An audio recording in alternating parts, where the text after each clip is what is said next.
Hey everybody, I got the mic set up now and everything. I didn't know everyone would be asking me so much about tea and coffee. What a random conversation. How do you measure the cream? Oh, I eyeball it and I try to, I just get the color right. Once the color of the coffee looks right, then I know that that's enough. Because, all my mugs are like different sizes and shapes, so you can't really just judge it based on how much is in the bottom of the cup. But I have like a handheld frother that whisks it all up really well, or I guess froths it up really well. Oh, thank you for the donation there, the super chat. Let me just... Oh, I was gonna at your name and then type thank you like I normally do in the premieres, then I remembered, what's the point? I'm on microphone, I can just thank you out loud. Thanks, Blaze and Glory, I appreciate that. There's actually like a heart button now on Super Chats. I'm not sure when they started doing that, I guess sometime in the last year or so, but that's a really good new feature, I like that. It's great because sometimes people will Super Chat you, but they're a username that I don't have on my keyboard. Like, maybe their name will be in Cyrillics or something. And so I can't at them and say thank you, but I can still hit the heart and they'll see that, so... Do you remember Bro? Yeah, I know, you just mentioned Broforce like 50 times. I heard that there's a new update for it. I've also heard that the new update is not great. I don't know, I might. I have no idea. How many hours will the pre-stream last? It's a mystery. I don't even know how long I'm going to stream. What was I going to say? Right, I don't know how long I'm going to stream, because my neck and back have been causing some problems. Mostly my neck nerve issues have been happening. If the nerves get really bad in my neck, then I get like pains down my sides and my chest, and my upper lip starts going a little numb and cold and tingly and weird and stuff. It sucks. So I don't know how I'm gonna do, just because 2 days ago I did like a really comprehensive upper back routine to help with fixing up my posture some more. But because I did that 2 days ago, my muscles are like really sore and tired now because it's a new routine. So I can't hold up my posture quite as well as usual. That's why I thought maybe I should start with like a just chatting stream, so we can just kind of hang out and see how things go a little bit. And if I'm doing okay, then maybe we'll boot up a game and play a game for a little bit. And just see. Suggestion, the stream's current bitrate is 15,000. Is higher than the recommended bitrate. We recommend you stream with 6,800. What? But...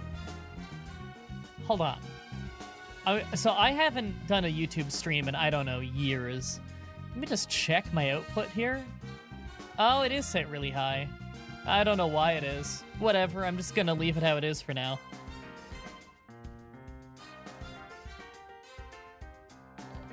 Have you still hindered gender? He has sent Veer to Hamilton? Oh, that's amazing. I used to live in Hamilton.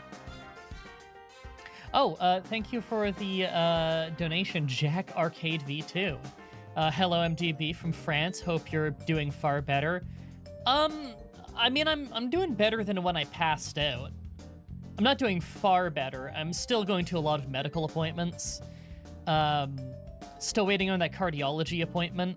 It's booked all the way in November, which is pretty brutal. However, I had a lot of appointments booked for November originally. All the cardio ones were originally booked for November, and one by one they would call me and they would say, hey, someone canceled, we have an opening, would you like to do it in like September or August? And those were the options. So there's a chance that the cardiology appointment for actually seeing the cardiologist and getting the results, that might get bumped up as well. November from the end of August is absolutely diabolical. It's worse than it sounds.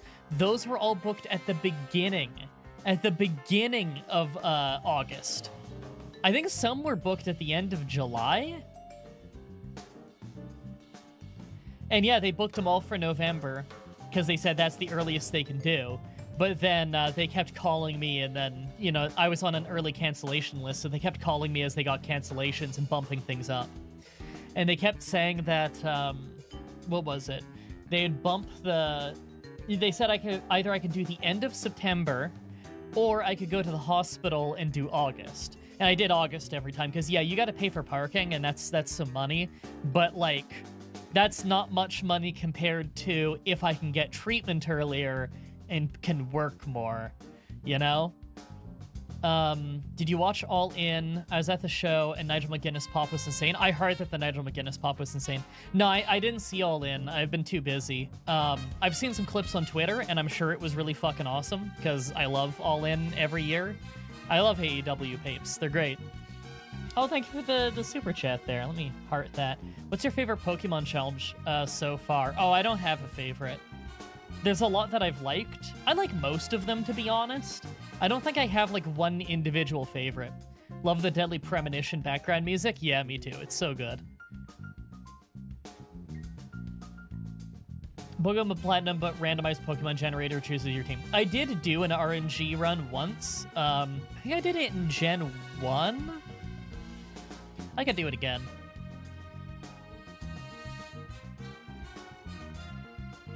Oh, yeah, wait times in Canada are just really bad.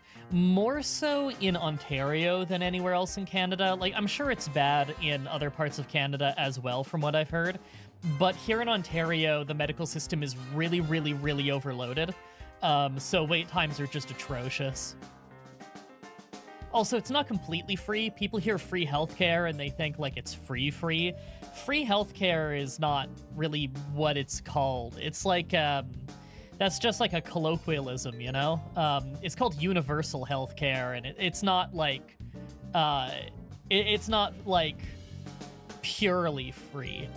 There's a lot of things that are covered, but it's not purely free. Oh, thank you for the $10 super chat. I was watching your Bethesda playlist last week, and I heard what happened 6 months ago. Want to say sorry happened.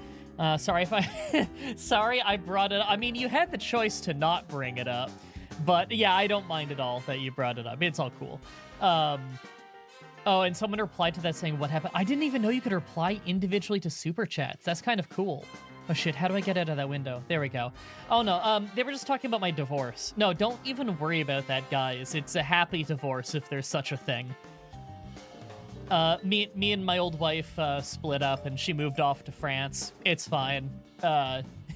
Honestly, things were a bit of a long time coming, but we don't hate each other or anything. Everything's good. It was a 14-year relationship. You don't spend 14 years with someone and then hate them, you know? We just grew apart. We were way younger people when we first started dating. I mean, I asked her out when we were both 17-year-olds in high school. Now we're 31. Well, she's 32, and I'm about to be 32. So, there's no thing as happy divorces? Oh no, there's totally such a thing as happy divorces. I'm much better off now. Oh, thank you for the $2. Hello from Southern Ontario. I'm also from Southern Ontario, as most Canadians are, based on population demographics. I grew up in Dunnville.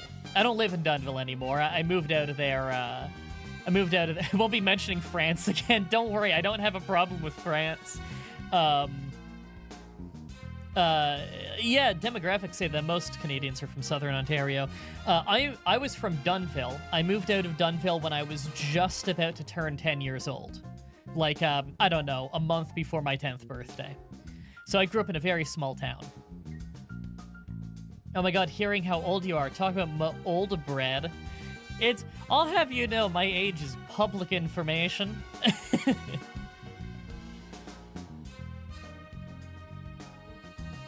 28 soon, still no girlfriend? Well, it's never too late. It's never too late. I know people who didn't get a girlfriend until they're in their 30s. Look, it happens. Don't worry about it. It doesn't matter. Remember, your 20s are about learning what you don't want in life, and your 30s are about learning what you do want in life. I heard that once, and they are absolutely correct. Learned that from a wrestler. Girlfriends are overrated? It depends on who your girlfriend is.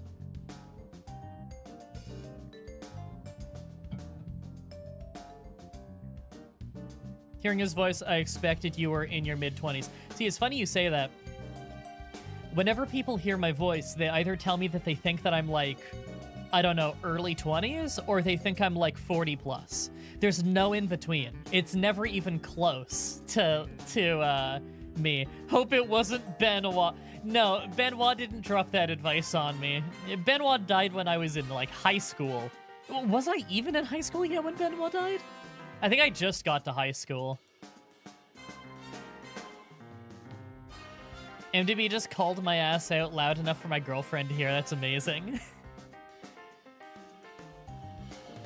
Yeah, some people think 40s, especially if they see me, because they just see a beard and like a receded hairline, and they're like, oh my god, he must be like 50-something. It's like, no, dude, 31. Thank you, though.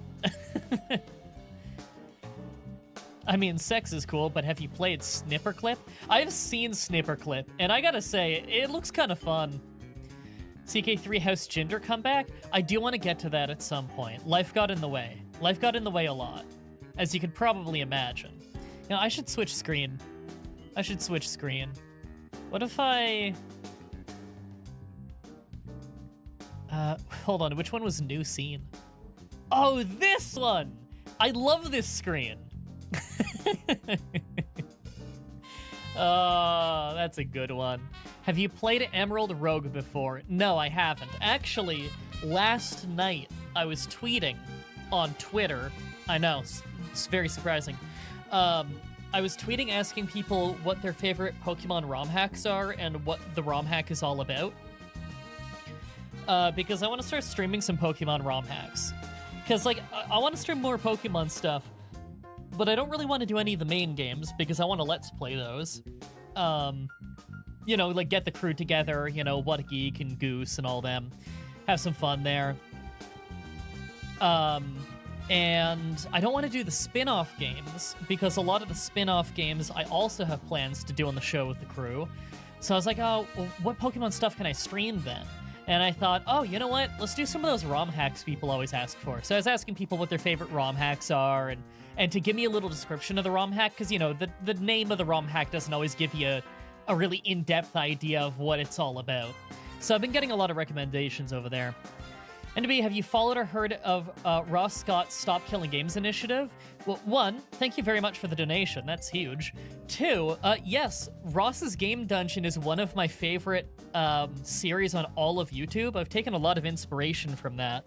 I love that show, and I've been watching Ross since I was in high school, back when he was doing the first season of Mind of Freeman. And three, I have been actively promoting the Stop Killing Games initiative on Twitter very actively. Because I am very, very strongly in favor of his Stop Killing Games initiative. I've been following it since his first video on it, really. So yeah, big supporter of Ross Scott. Ross Scott is absolutely the man. Keep hearing these noises like there's notifications. Are they even popping up? Oh, they are popping up. Let's move that to be easier to... Oh, man. Where am I going to put this where you can see it at all? I'm going to try on the right side of the screen next time. Next time there's a super chat or something, I'll have it pop up on the right so it's slightly easier to see on this horrible screen I put together. How many years do you think your next big LP will be? More or less than 4? Do you mean until I do the next one? Less than a year. Oh, why am I dropping so many frames? I just realized it's dropping frames like crazy. Oh, you know what? It's because they don't like how many, they don't like how high I have the bitrate set. That's right. Oh, can I change that live on stream? Ooh, I can. Okay, this might get a little weird for a second, everybody. But apparently I can change it live on stream, so I'm gonna apply that right now. There we go. I just applied it. We'll see if that changes anything. Oh, I think it did. So YouTube used to allow any bitrate you wanted, so I put it to a really high bitrate. But I just realized it dropped like 29% of the frames this stream. I'm guessing you probably haven't heard any like messed up audio, but I'm guessing the visuals were probably stuttery or something. Oh crap, super chat. I don't want to miss that. Thank you, Edward. Can you do a shiny Sandslash only with the moves Poison Claw, Fairy Swipe, Swift, and Metal Claw? Probably not, because that's really weirdly specific. I could do a run with a Sand Slash. Actually, I may as well do Sand Shrew. I feel like people would just ask for Sand Shrew if I'm gonna do one of them, right? And why Shiny? Like, I don't even know how I do that. Do I just restart the game over and over until I start with a Shiny? Because that would take way too long. So you gotta remember, I'm not a PokeTuber. I don't, like... I don't know how to do all these, like, fancy ROM hack things that a lot of people do. Where they, like, can hack in whatever moves they need to hack in and whatever Pokemon and whatever routes. I don't know how to do any of that. I know how to use the Universal Pokemon Randomizer, which is the one I talk about in all my runs. And if you've ever booted that up, it's a very simple program, and it's also a bit limited compared to some of the stuff that I see other people do. But when I say see other people do, I don't even watch much Pokemon stuff. You're a Nancy Drew Let's Player, right? Yeah, totally. I'm like primarily a Let's Player. I've always done sideshows because I really like doing sideshows, and one of the sideshows blew up really big, and that's the Pokemon challenges. So I still really enjoy doing them, so I still just keep on doing them. But like, I'm not like a super experienced Pokemon guy. Like, I casually play a ton of Pokemon. I've been playing Pokemon since the week the first generation came out in English. Because they came out right after my birthday, so I got it as like a late birthday present. Love to see Fire Red with a team of one James Ellsworth. Well, I mean, if someone wants to hack him into the game, maybe. PTCP blew up way back when? When? PTCP was never big. I like PTCP, but yeah, it was never big. You still teaming up with Scott's Thoughts soon? Yeah, we were talking earlier today. Me and him are doing a Sandile run in Generation 1. Didn't we find out Ellsworth is a creep? Did we? I don't even know. PTCP? Question mark? Oh, it's called Pass the Controller, Please. It was a weekly charity stream that me and my friends put on for several years. It was just kind of like a... we just host it like on my stream, and it was just a thing of where we'd have... there's a charity called Child's Play for, like, getting games into sick kids' hospitals, and we would just have a link to that in the description so people could, like, go donate directly to them. Which Let's Play do you prefer, Super Saiyan Densetsu or Legacy of Goku 2? I don't really know. Like, I haven't rewatched those since they were new. So I can't really, like, I remember a few select jokes from them, but, like, I can't tell you overall how good they are, and I'd probably cringe myself to death if I went and rewatched them now, because, like, I don't know, that's, like, I don't know, teenage MDB? Yeah, I was probably a teenager when those came out. Like, I was probably, like, 19 or something, so I bet you I find myself horrifically annoying now if I went back to watch those. But I know there's bits that were really funny from them. I mean, if you watch Super Saiyan Densetsu, we all thought, you can do it, Goku! When Piccolo was training, that was really funny. There was a lot of moments like that. Shiny Sandslash is awesome. Check it out. Thank you for the super chat. I still have no idea how to start with a Shiny Sandslash. Are you just going to, like, Google Shiny Sandslash? Yeah, I can do that. Sandslash. Bulbapedia. Let me go to the bottom here. Oh, I gotta not slouch. I'm getting the pains in my sides. Ooh, in gold it looks really ugly. Okay, but in, like, from Ruby onwards, it has, like, red spikes. I mean, it looks kind of cool, but I think it looks cooler, like, the regular form. That's how I'm on a lot of shinies, though. I think a lot of shinies look worse than the original design.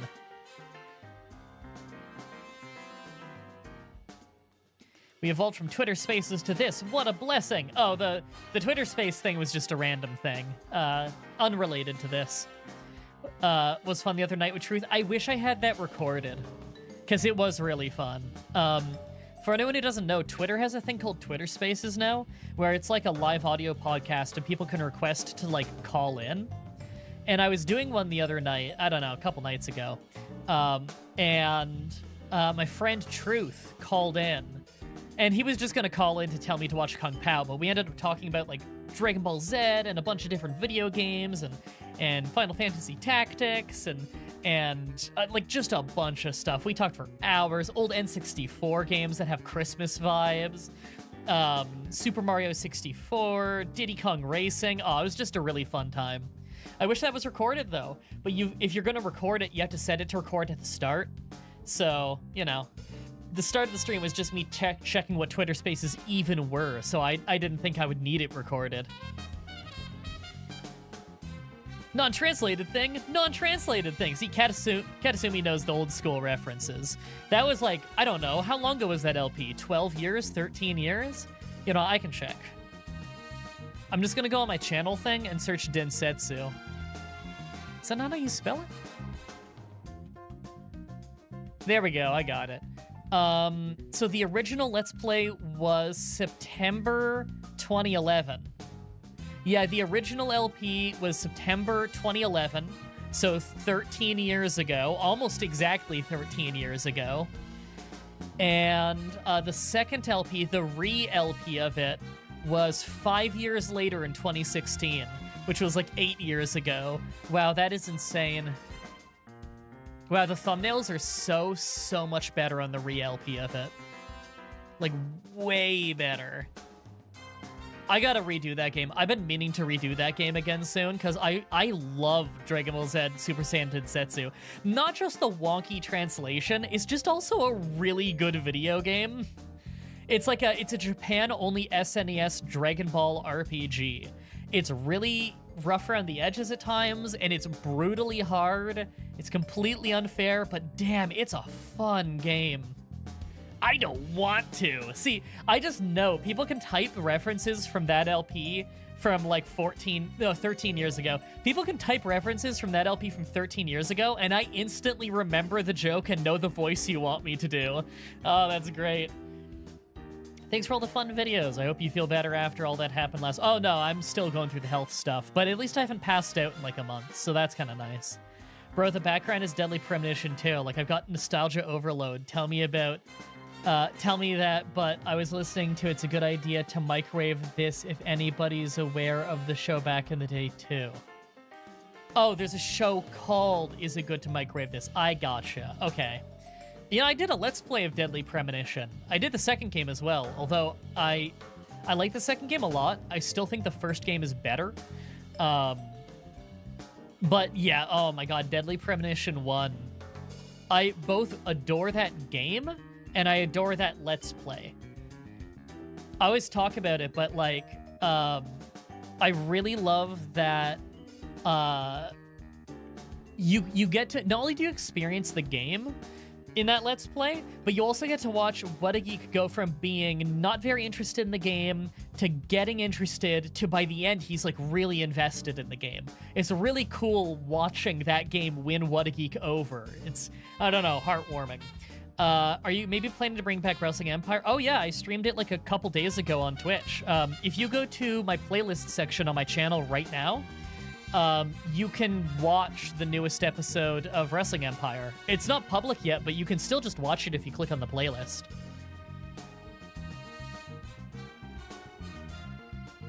Deadly Premonition 1 is an all-time best MTB LP. Thank you. Thank you. I agree. It is one of my best. Watching your Deadly Premonition Let's Play makes me want to watch Twin Peaks. I know, that's a good show. Also, Deadly Premonition 1, when I checked it the other day, is selling for about $1 on Steam. It's on sale. It's on a 95% off sale. Is this still on that sale? Yes, it is. I'm going to post this in the chat for you guys. Now, this is the PC port. You probably need to download some fan patches to get it working properly, because it's not a very good port, but no version of Deadly Premonition runs well, in fairness. So, there's the link. That game is currently on a 95% off sale, so it's about $1, and it is my favorite video game of all time. So, yeah, really, really, really good video game. Absolutely adore it.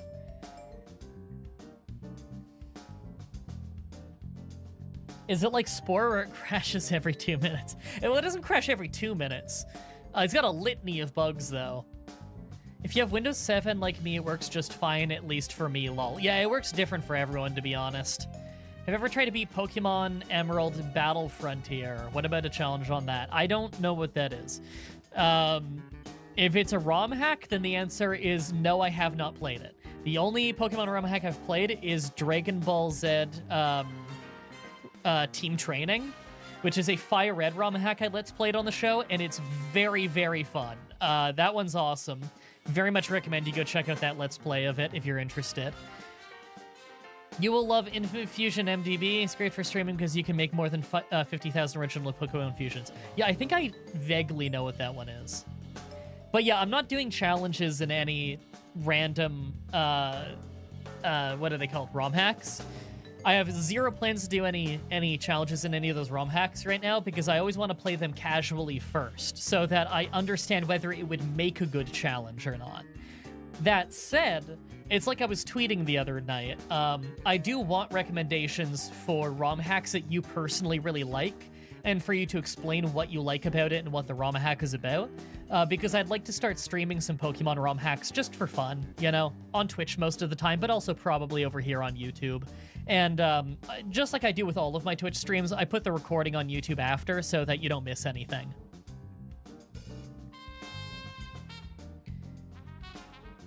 Love Legacy of Goku 2 Let's Play as you go from hyping the game to absolutely hating it by the end. Yeah, I do remember it gets really tedious at some point. Now, I do know that,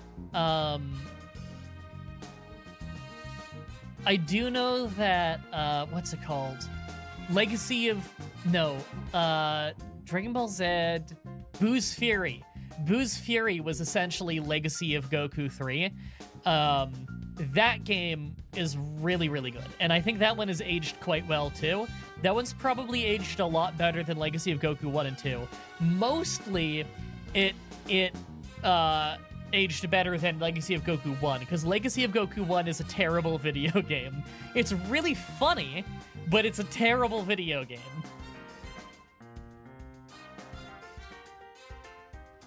The second one was pretty good. It could get tedious, but it was pretty good. It was a huge step up. And then Legacy of Goku 3, Boo's Fury, that one is like just a great game. Is that right or no? What's that in reference to? Oh, they might just mean the Battle Frontier at the end of Emerald? I don't even know what that is. Is that like the Battle Tower thing? Because I never did that growing up. I did play Emerald growing up, but I never did the Battle Tower. Just finished playing Boo's Fury yesterday. Great game. What a weird coincidence. But yeah, that is a great game. Legacy of Goku 1 flight sound effect. Yeah, in the Legacy of Goku 1 Let's Play that me and Goose did, we had an amazing glitch where for literally half of the Let's Play, it was playing the flying sound effect. There was no way to fix that glitch. We could literally turn the game off and on and it would keep going. It was incredible.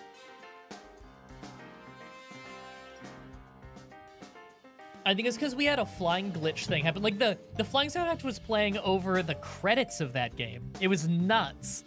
A terrible game. Really funny, terrible game. I wonder if Goku 1 is the one that you have. You know you have one of it. The Legacy of Goku game that's awful is the one where you only play as Goku. In all the other ones, you have other characters as well. Do you have a process for choosing the next challenge? Yes.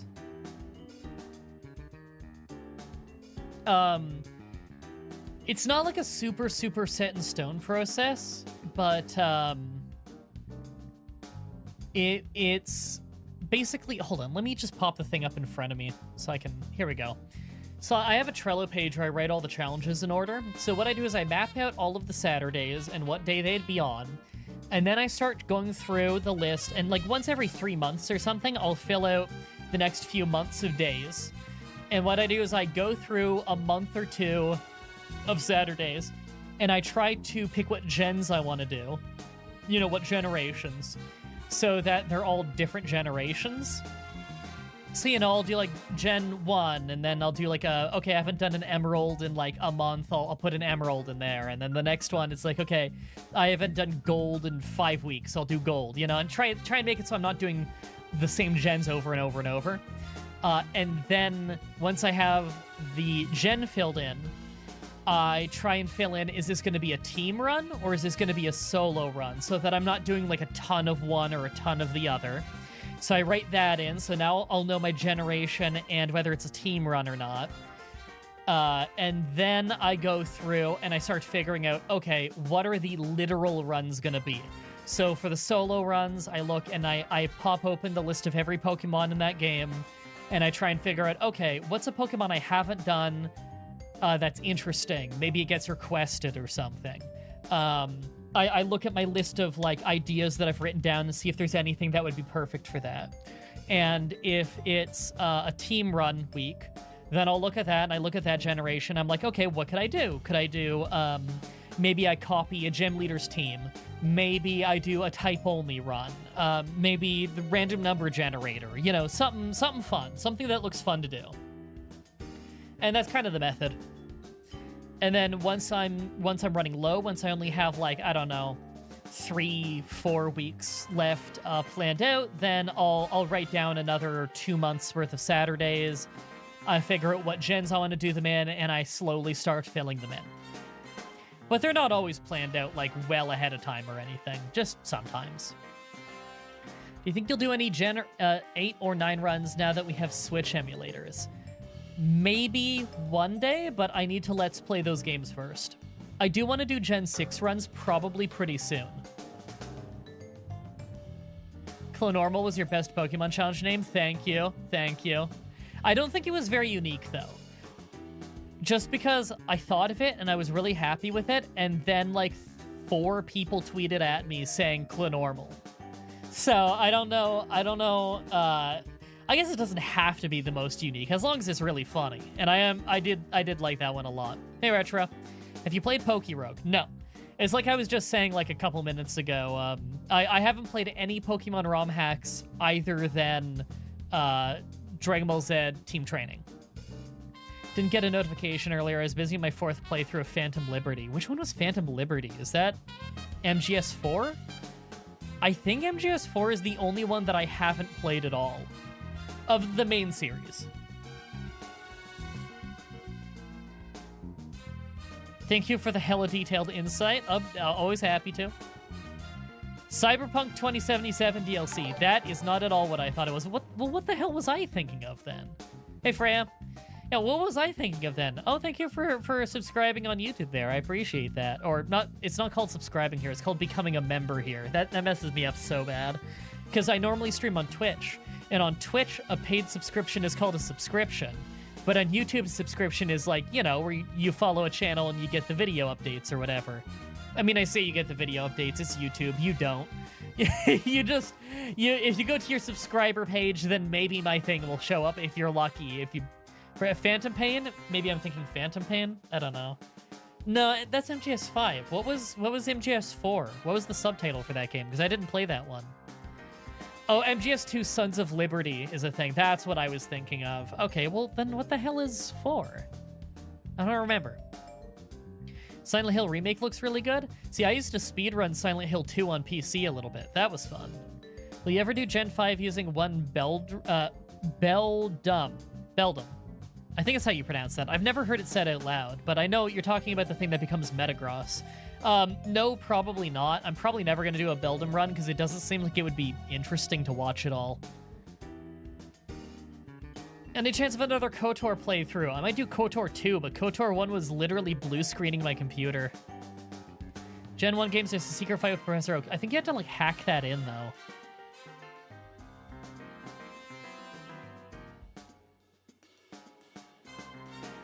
Guns of the Patriots is 4. Okay, see, it had Guns of the Patriots, Sons of the Patriots.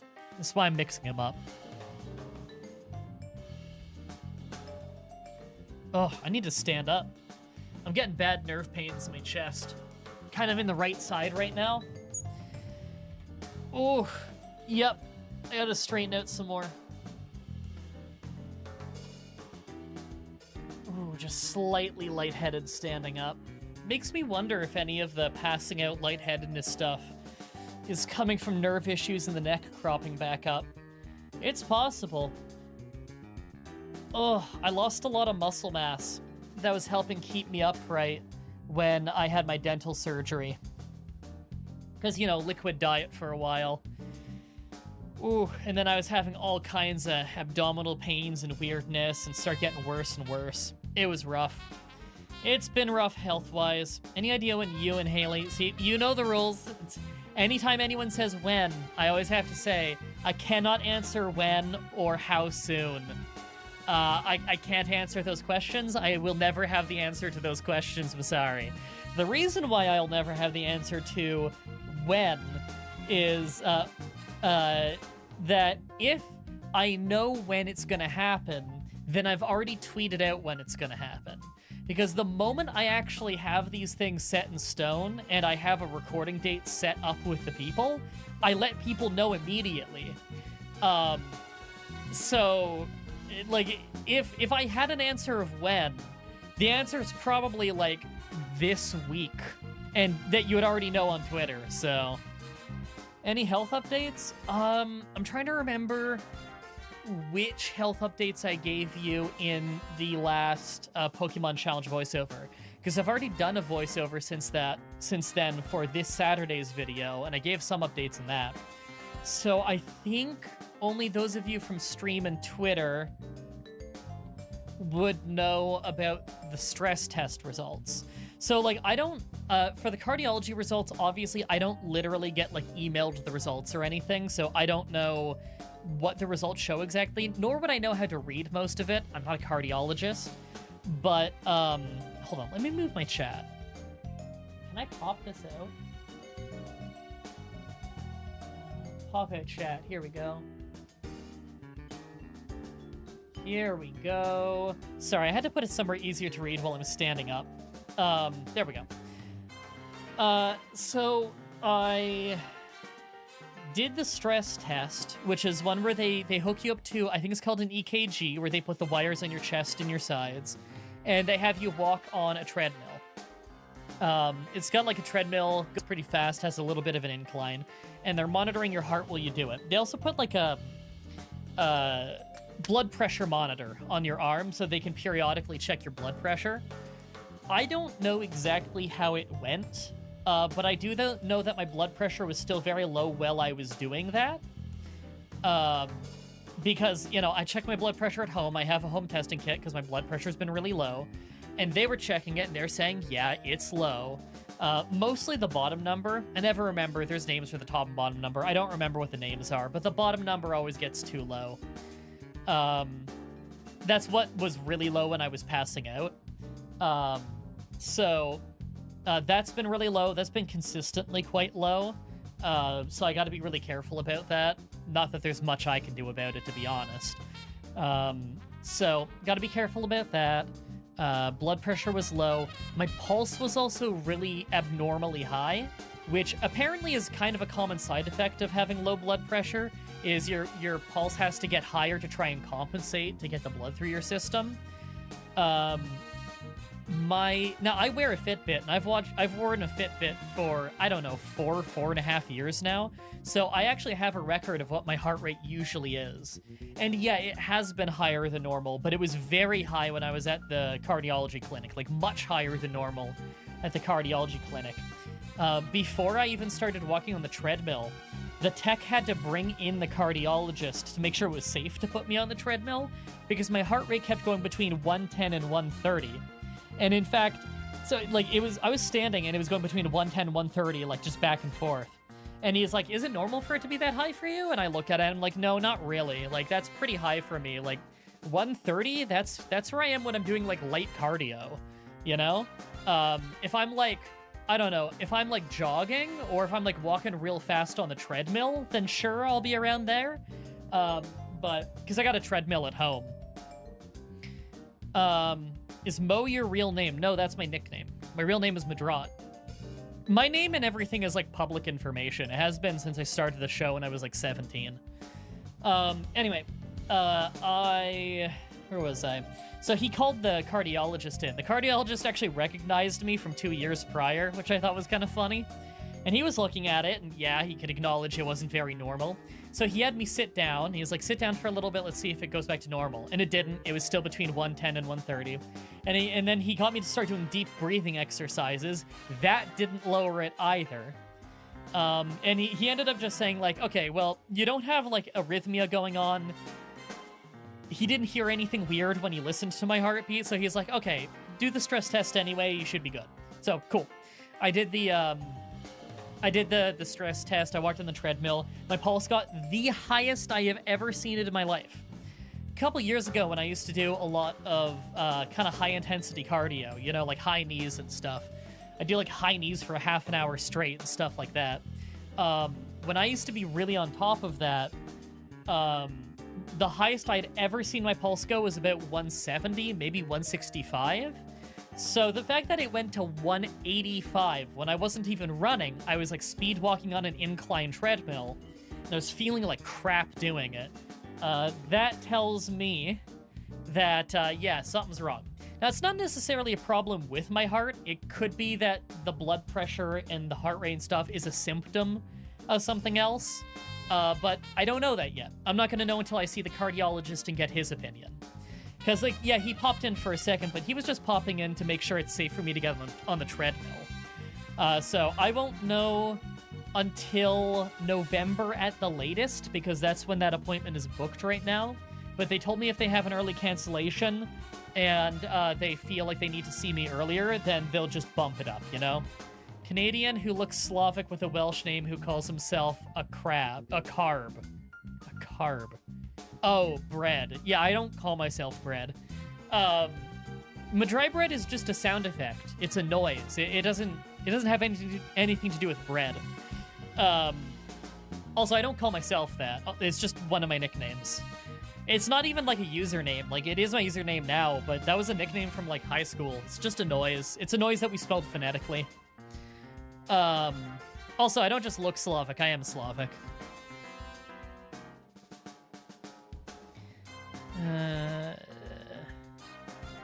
Sorry, I feel like I saw a message in there that I'm trying to look for again, because I want to answer it. Any chance you'll play Payday 3? Payday 2 101 guides are how I found your channel back in the day. That's awesome. Thanks for sticking around. Yeah, I could do Payday 3. I do want to get the crew together and do some Payday 3 sometime, because I've only played it single player, and it's fun. I like the new stuff. But, you know, it's, obviously it's a game meant to be played multiplayer. I hate that it's only online. I hope they fix that sometime, because I fucking hate that I can't just pause it while I'm playing it solo. That's ridiculous. It's so frustrating. That and multiple times when playing the game, and I didn't even play the game until months after release. I was playing it solo, doing stealth missions, and I got booted from my mission because their servers went down. Why am I not allowed to play a solo mission, single player, because their servers went down? That's just miserable. I hate that. Wasn't Payday 3 badly bugged at its launch? I heard it was, but I didn't play it at launch.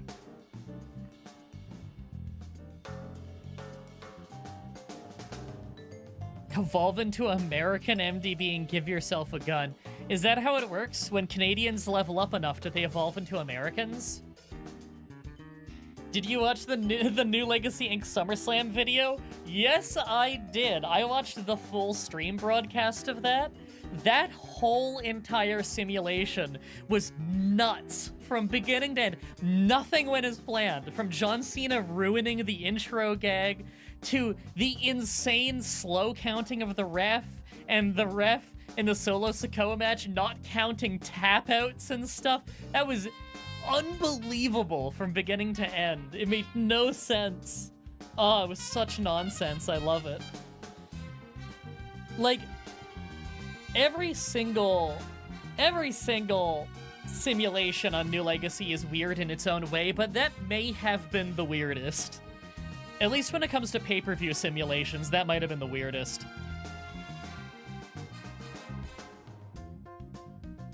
Split evolution. Leveling makes you a greater Canadian, and using a gun evolves you into an American. I like it. Have you seen Deadpool and Wolverine yet? No, and I'm not going to. I don't really watch modern movies. Stolastic is top number. Diastolic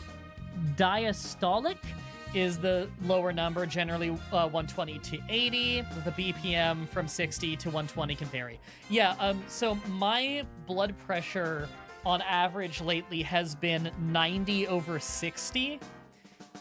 Sometimes the top number is higher than that. Sometimes it goes up to like 110. And apparently it being 90 is not even necessarily a bad thing, but the bottom number routinely dips below 60. And when it goes below 60, I feel like crap. Sometimes I get really lightheaded, I have to lay down, and a month and a half ago now, I guess, I passed out twice in the same week. Like one of the times I fully lost consciousness. The other time I lost hearing and my vision went spotty for like an hour straight, and I was on the ground shaking, pretty much unable to move.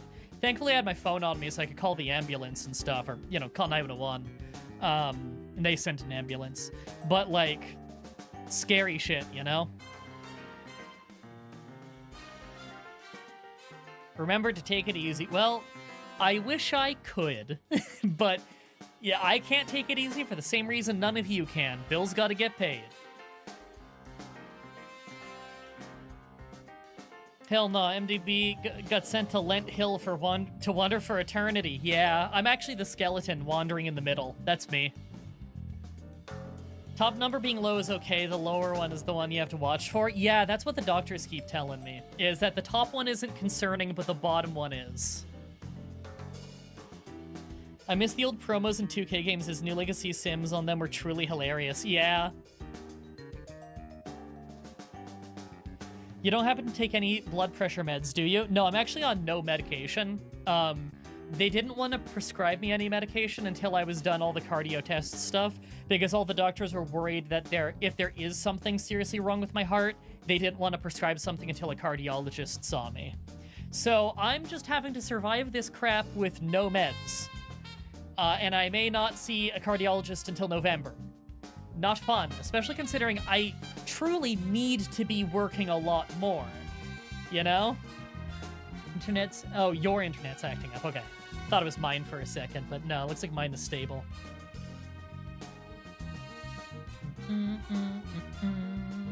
Ever since I started watching the Deadly Premonition Let's Play, I downloaded a bunch of the soundtrack, and I still use it to write all these years later. The soundtrack for Deadly Premonition is fantastic.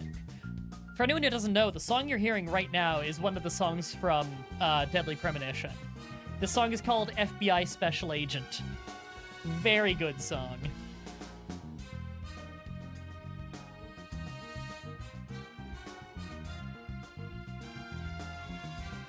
Dude, sticking through without meds like a champ. I mean, it's not like I want to be sticking through without meds. If a doctor prescribed me a medication to deal with these the low blood pressure, I would be taking that like you wouldn't believe. I'd be so happy about that. It's just no one has. So what can you do? All I can do is what the doctors tell me to do, you know? And the doctors, well, the ER doctors were all really good, except for one. There was one who just completely fobbed me off, but all the other ones were fantastic, and they actually cared. And the specialists that I see usually care too. I saw my new family doctor. I like my old family doctor, but she retired. She was really, really old. And so I finally met my new family doctor that I got set up with by the old family doctor. She just moved all her patients to this person. And, I don't know, hit and miss is the best way to put it, I guess. She really rushed me. She really rushed me through the appointment. But at least she did get me the gastroenterologist appointment that all the ER doctors were telling me that I really probably need. Because they're worried about the abdominal pains. Even if you're not from Quebec, do you know a little bit of French? Oh, only the tiniest bit.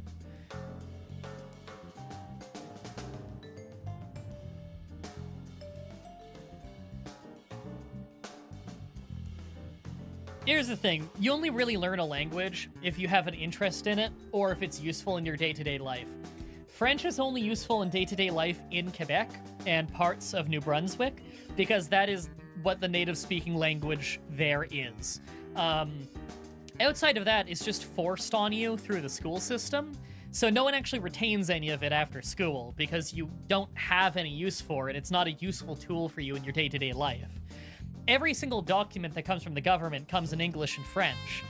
Every label in every store is in English and French, but if you already know English, then it's not useful to be able to read the French on it. So yeah, they can force it to you on school forever, but that's not how language works. That's why no one retains it. You know? Like, you gotta remember, Canada's a really, really big country. Like, if you're, say, from the UK, if Scotland, instead of speaking English, just with a Scottish accent and a lot of different slang, if instead they spoke a more distant language, I don't know, if instead they spoke Russian there, then would you in London learn Russian? You might retain Russian, but you can also day trip to Scotland. You know, there's a train there. If you live in, like, I don't know, Alberta, Canada, then why would you ever know French if you're just learning it in school? There's no reason. No one around you natively speaks French because the French-speaking part of Canada is so unbelievably far away from you that it is about the same distance as going from the Netherlands to Kazakhstan. That is how large Canada is. Alberta's not even the farthest point from Quebec. That would be British Columbia is even farther. So, like, just to give you an idea of how big Canada is, most places in Canada where you need to know French for a public-speaking job, nobody speaks French natively. So it's just a useless tool they teach you in school for political reasons. Wales has their own language, but everything is in both languages. Yeah, Welsh itself is largely a dead language. That's the thing is, like, in Wales, the average day-to-day spoken language in Wales is English. The unique thing about Quebec is the average day-to-day spoken language is French, like, legitimately. There's parts of Quebec that are mostly English-speaking, but not much. You know, Montreal is a bilingual city, and there's many sections of Montreal where you would speak English, not French, as your first language.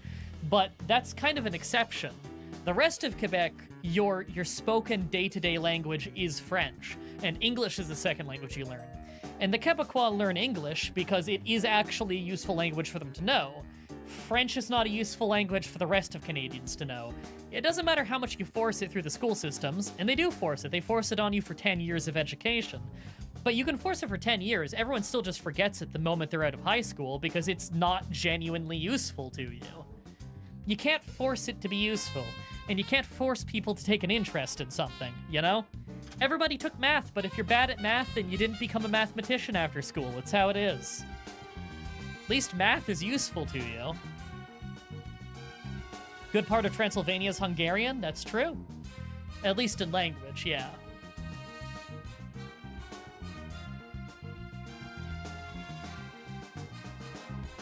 Oh, most of the northwestern mountainous region of Romania used to be part of Hungary. Hungary used to be a lot larger than it is.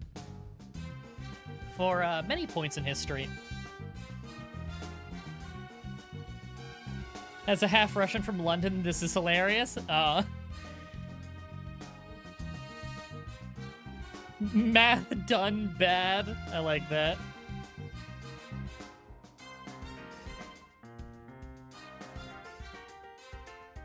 Ghosts in your blood, do some cocaine about it. Yeah, that's 1800s doctors for you.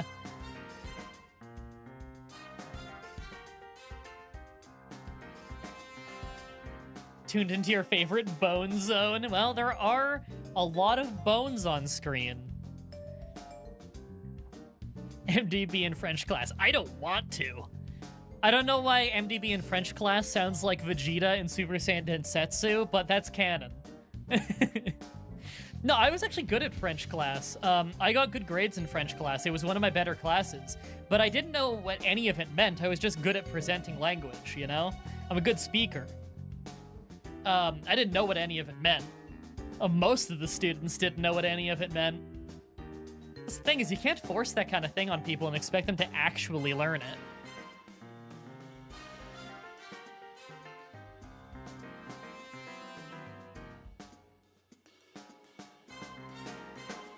They force French on you from ages 9 to 14 till you leave high school in the UK.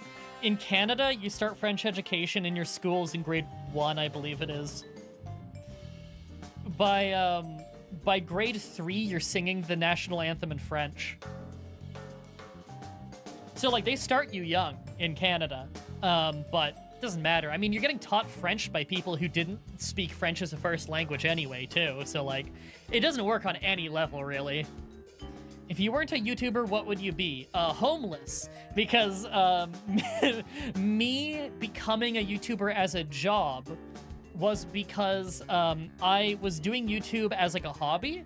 Because I always liked watching YouTube channels and like other online shows and stuff in school.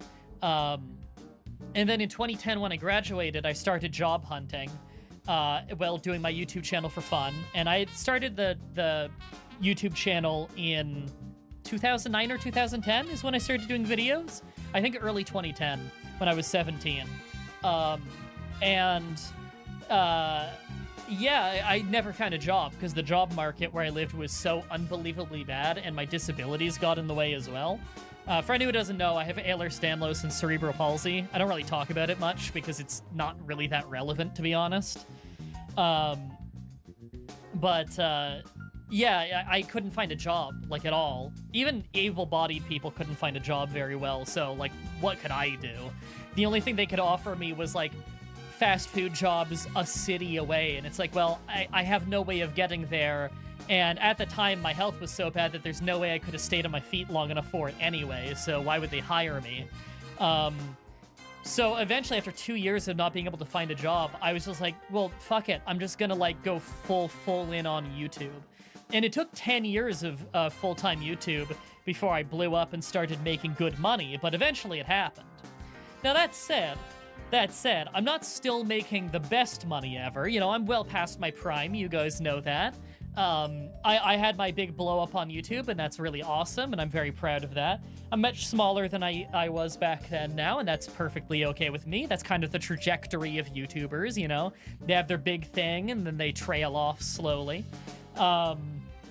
Money's very tight right now because my YouTube pay just in the last couple months went down by like 25%, which is crazy because views didn't go down at all. It's just, I think it's ad value went down or something. It's not super clear from analytics. Costs went up a lot because, feel you, I also have cerebral palsy. Sorry to hear it. You know how it is then. Yeah, I think ad value just went down, which is a real shame. It sucks that happened at literally the same time that I've had all these medical expenses, as well as non-medical expenses that you've probably heard about on Twitter.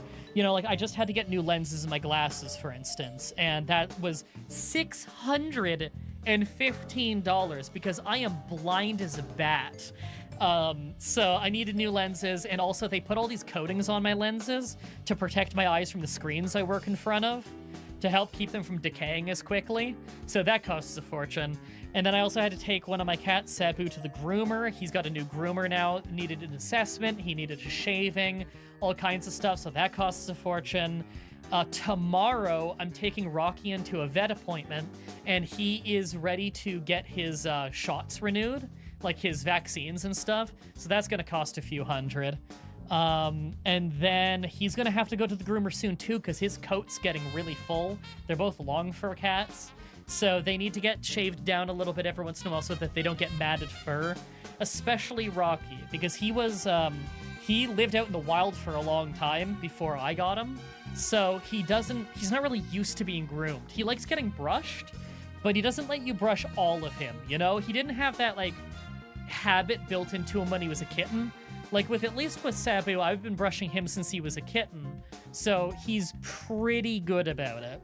Not so much with Rocky. So he really does have to go to a professional groomer. That's not cheap, so, you know.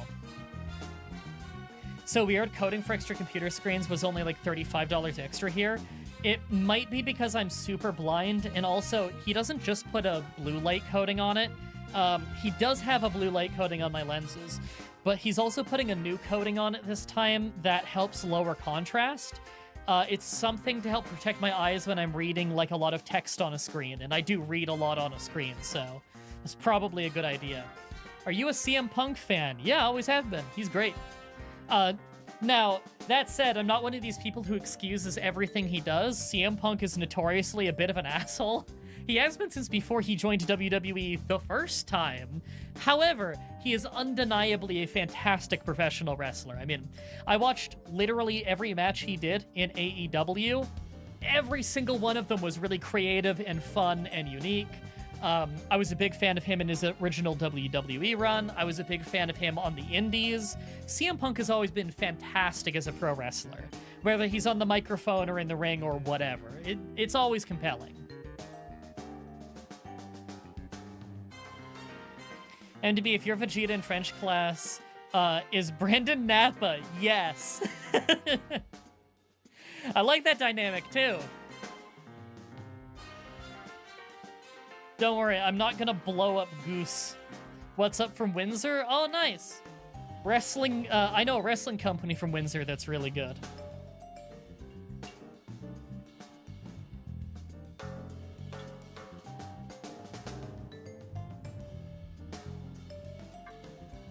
Always loved his match with Batista. I'm not sure which one that is off the top of my head. I may have seen it, but I'm not sure. I've seen a lot of CM Punk matches, but a lot of them I would have been in like high school or just after high school, you know?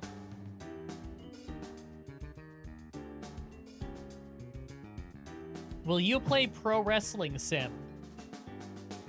You mean, will I play a Pro Wrestling Sim in a game? Or is there a game called Pro Wrestling Sim? Oh wait, hold on. Is Pro Wrestling Sim that booking game on Steam? There's a lot of pro wrestling booking games, but the newish one. I don't know. Do you like chess?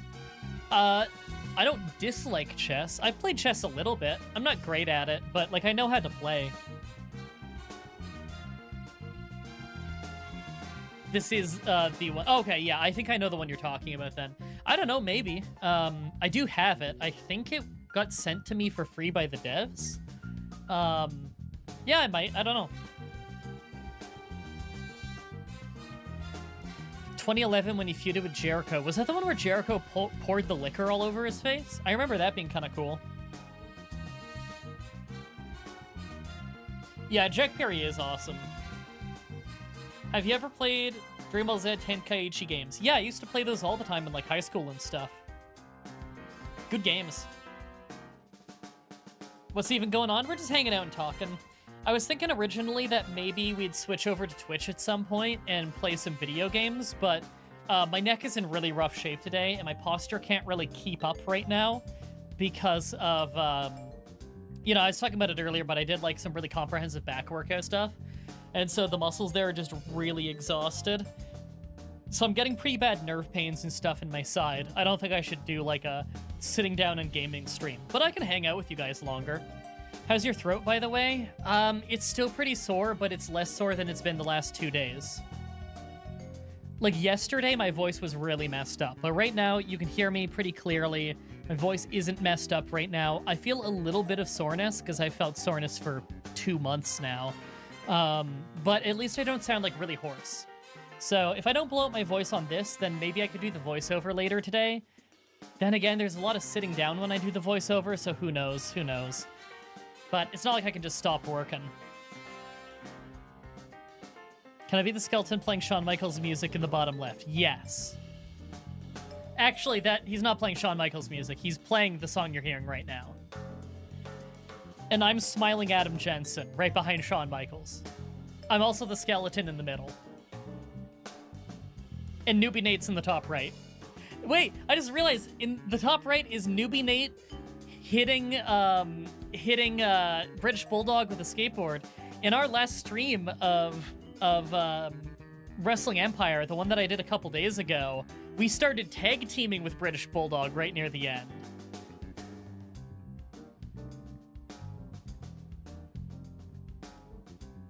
Enjoy my song, everyone. I hope you're all enjoying a song. The one where Batista was trying to Batista bomb him, but grabs the rope to counter it. That spot lives in my head. I don't remember that spot. I may have seen it. Could you hang a mic so you don't need to sit for the voiceover? Well, yes. Like, I have it on a crane arm. That's how I'm talking to you right now and standing up. The problem is I have to look down at the chat right now just to be able to see it. In fact, let me change this a little so I don't need to look down so much.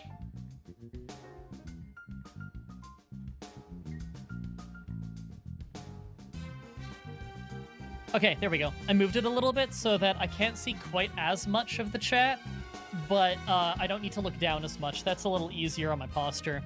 Yeah, no, the reason why I can't do a voiceover while standing up when doing the voiceovers for challenges is because I need to be able to read the whole script, and the monitor doesn't, you know, the monitor is the highest it goes on my table.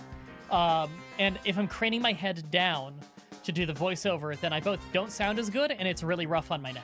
So it wouldn't do me any good to do that. The best thing I can do is just take frequent standing breaks. You keep asking me what's my Mount Rushmore of wrestling, but like I don't have one. Like that could change any given day. I'm not good at picking favorites. So like I got no idea. People always are asking favorites. I'm not good at picking favorites. I could just list a billion wrestlers that I really love. Like, if you were to ask me, like, I don't know, like, what's Mount Rushmore? 4 faces, right? I don't know. I'm not American. But it's 4 presidents, right? Am I supposed to list, like, my 4 favorite? Am I supposed to list the 4 best? Like, that could change day by day. My favorite wrestler is Stevie Richards, but if you're asking me, like, who the 4 best are, I don't know. Like, if you just want, like, off the top of my head, 4 awesome wrestlers who deserve to be in some kind of Ultimate Wrestling Hall of Fame, I don't know, Alex Shelley, Chris Sabin, Roderick Strong, fucking, who's like a 4th one? I don't know. I just had like 8 names go through my head, you know? Like, Bryan Danielson could be there, Samoa Joe could be there, CM Punk could be there, fucking a million people could be there, Kurt Angle could be there, I don't know, a million people. There could be a million people there. Bret Hart could be there, I don't know. I could list wrestlers who are awesome forever.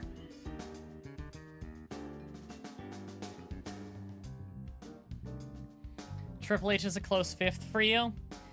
I really like Triple H pre-quad injury. I liked his in-ring work a lot back then. I was never super into Triple H's character, but it's fine.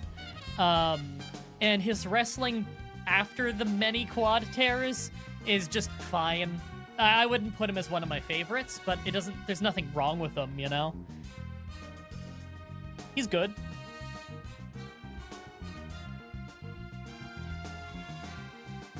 Completely out of the wrestling scene. I understand none of this. It's okay. Feel out of place, never watched a wrestling match? Well, everybody should start with the easiest to get into wrestling match of all time, Crazy Crusher versus Hellstorm. Okay, here's the thing. No matter what match I recommend to you as your first wrestling match to watch, it doesn't give you an idea of what wrestling is. This is why whenever I'm introducing people to wrestling, you don't introduce them through a match. You introduce them through sketches and promos and stuff like that. Not through a match. Because there's a million flavors of match. Wrestling is an art form, you know? It's like saying, I am a fan of anime. Okay, well, do you like gory anime? Do you like high school slice of life anime? Do you like shonen anime? Do you like mystical other worlds? Like there's a million different animes that you could like if you say, I like anime. Do you like giant robot mech battles? I don't know. Like, it could be a million different things because anime is an art, and like any other art, there's genres within it, you know? Saying, I like music. Well, do you like metal? Do you like hip-hop? Do you like disco? Like, what do you like? And then there's genres within genres, you know? Well, wrestling, pro wrestling is also an art. So there's different genres. Every company has their own lore. Every company has their own show and their own history and their own legends and stuff, you know? And they jump from one to another, and, you know, wrestling is a whole art form. So I could show you a match, but it wouldn't give you an idea of what wrestling as a whole is. You need to watch for years to figure that out. And even then, you're always learning more. So, what can you do? Oh yeah, I'm absolutely excited for Scott D'Amour's new promotion. Not specifically because I'm Canadian, but because I really like Scott D'Amour's promotions. I like the shows he books, and I love Mauro Ranallo, who is confirmed as the lead commentary for Maple Leaf Grappling, or Maple Leaf Wrestling, rather. Yeah, Maple Leaf Grappling is the name of the Wrestling Empire company. It's soap opera filled with live stunts. I like soup opera. Soap opera filled with live stunts, that kind of describes it on some level, but like that's the thing is, you're never going to come up with a description through words that describes what pro wrestling is. To understand what pro wrestling is, you really do just need to watch a lot of it, and you'll slowly learn. You can't learn quickly. That's just the nature of what professional wrestling is. If you don't know anything about wrestling and you want to learn a little bit about it, go to Super Eyepatch Wolf's channel. He reviews like anime and stuff. But he also is a big wrestling fan, and he is one of the absolute best people on the planet for translating what wrestling is to people who have never watched it before. Wrestling is not a sport, it's a soap opera about a sport. It can be. If you know Prince of Tennis is not a manga about tennis. It is a manga about people and struggles that they work through, and the struggle is represented through the sport of tennis.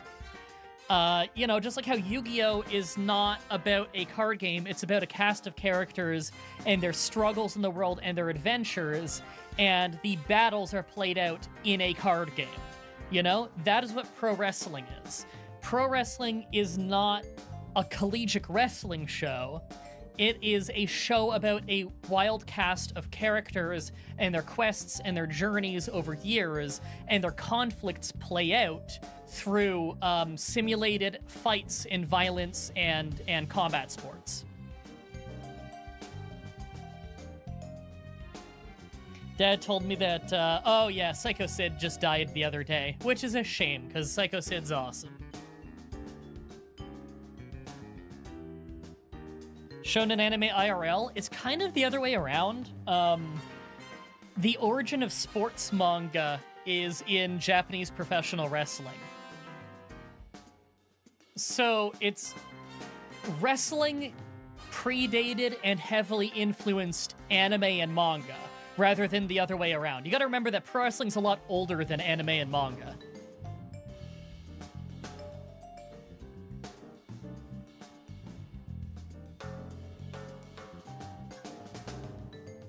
Ever seen the Tiger Mask show? I've seen like some clips on Twitter or whatever, but I don't really watch TV.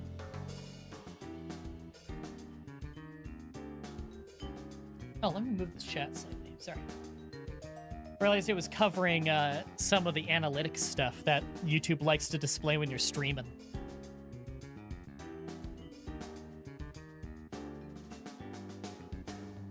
Did you ever watch Ultimate Muscle? The absolute tiniest bit.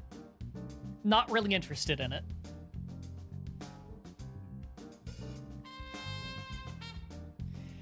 For some reason, I remember a specific moment in Legacy of Goku 2 when Piccolo sees something far away, and MDB says how the game's shit as Tien can't see it, when in the next line Tien says he saw it. I don't remember that at all. That was probably 12 years ago.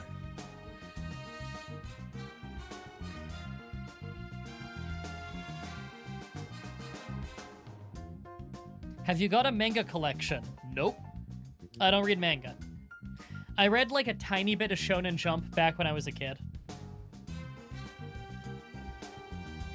Maybe when I was like a preteen. I'm not an anime guy. I'm not an anime and manga guy. I like Dragon Ball. I like Yu Yu Hakusho. I like Ranma 1/2. That's about it. Not that I have anything against it. I don't. I just don't watch. Alexa says, I'm not a fan of sports, just like ice hockey, and that's it. Yeah, I'm not a fan of sports at all. I don't watch any sports. That's the thing is, pro wrestling's not a sport, it's theater. There are sports elements to it on some very baseline level, I guess, but like, I don't know, do you consider Rocky a sports movie? I don't. You don't even see much boxing in Rocky. It's not really about that. That's just how you watch him go through the struggles and overcome adversity, is through boxing matches. Simulated boxing matches. The majority of the movie Rocky is not... It's not really directly about boxing. It's about Rocky, you know? Same thing with professional wrestling. I love the in-ring wrestling a lot, but it's still ultimately about the characters and the struggles.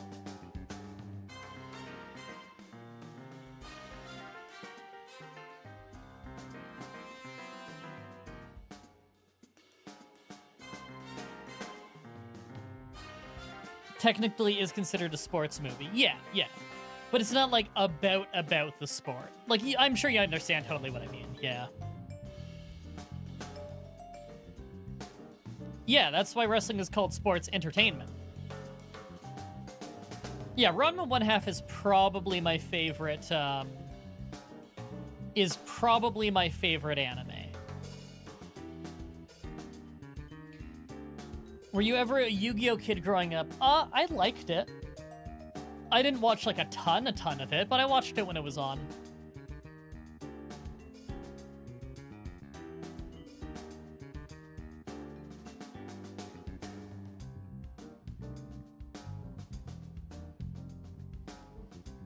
Oh, man, my back. Sorry, I know I'll feel, like, way better tomorrow, because... You know how it is with, like, when you do a new workout and it really kicks your ass? How, like, day of, you're feeling pretty good. Day after, you're feeling sore. The second day after, oh man, that second day after, you are in rough shape. Well, today's that second day after for me.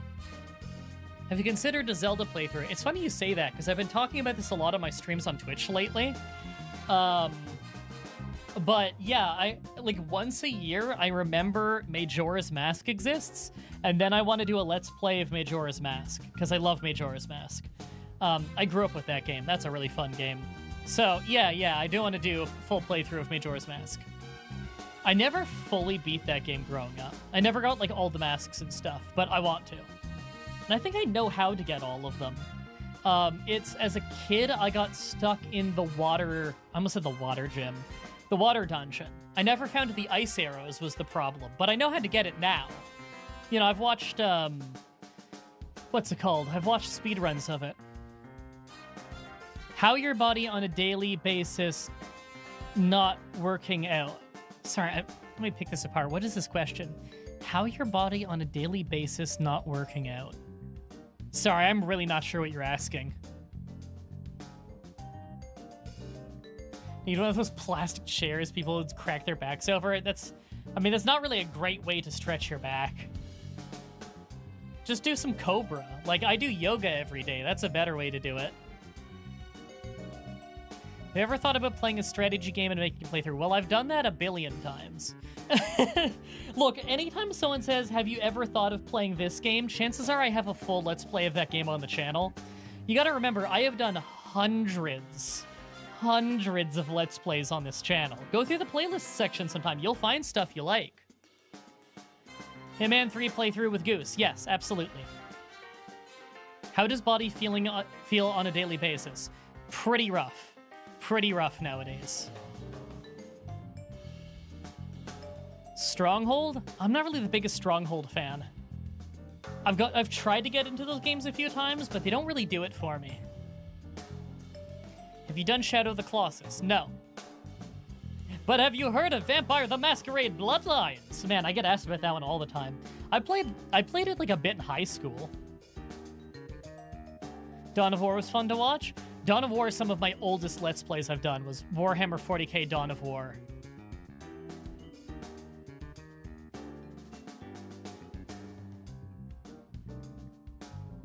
Have you played Haunting Ground? Oh, is Haunting Ground that game that was inspired? It was like a PS2 game, I think, where you're like running away from killers in each level, and it's kind of inspired off like Clock Tower. Am I thinking of the right game when I say that? Because I haven't played it, but I watched like an ancient Let's Play from Skinner, like way back in the day. I don't think Skinner's even called Skinner anymore. We follow each other on Twitter. But my friend Igdisis does speedruns of Haunting Ground. Back in like 2016, 2017, you had a running joke in Hitbox Chat. The Hitbox Chat would ask you that several times per stream. I vaguely remember that. I still get asked about that game a lot, which is kind of wild. I have no idea why that really random early 2000s PC game just keeps coming back up. Opinions on Xbox 720. Is that the for real name of the next Xbox coming out? Because I haven't kept up with console gaming, like, at all the last very long time. I have the Switch. That's the last console I've been interested in, because every other game I want to play, you can just play on PC. Gotta get back to watching my Let's Plays. Absolutely love them. Thank you. You should watch them. They're great. They're my best videos. If you've only watched my challenge videos, you are missing out on my best stuff. You gotta remember, I have done over 5,000, I believe, Let's Play videos on this channel over the course of 14 years, almost 15. I have done a lot of challenges, but I have much more practice at doing Let's Plays. I'm much more practiced at live commentary, at improv.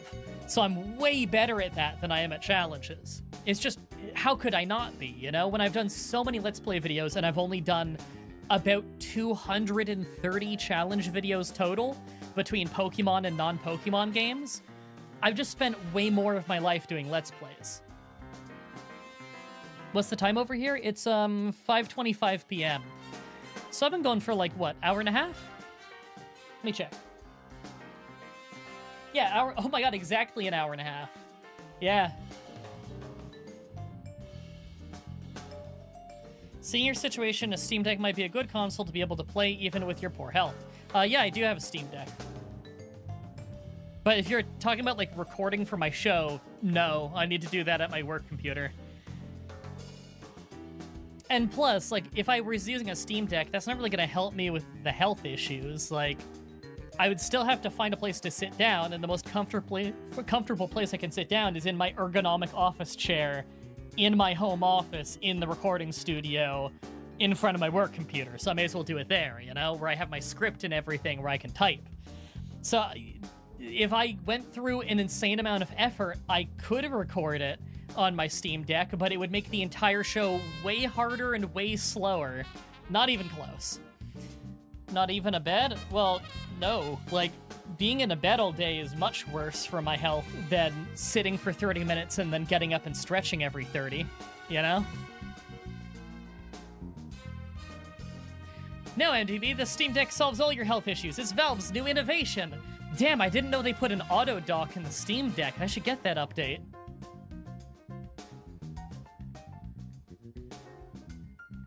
Have you seen Super Mario Eclipse? I have no idea what that is.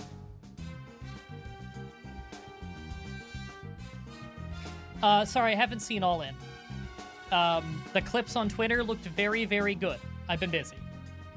CK3 or CK2?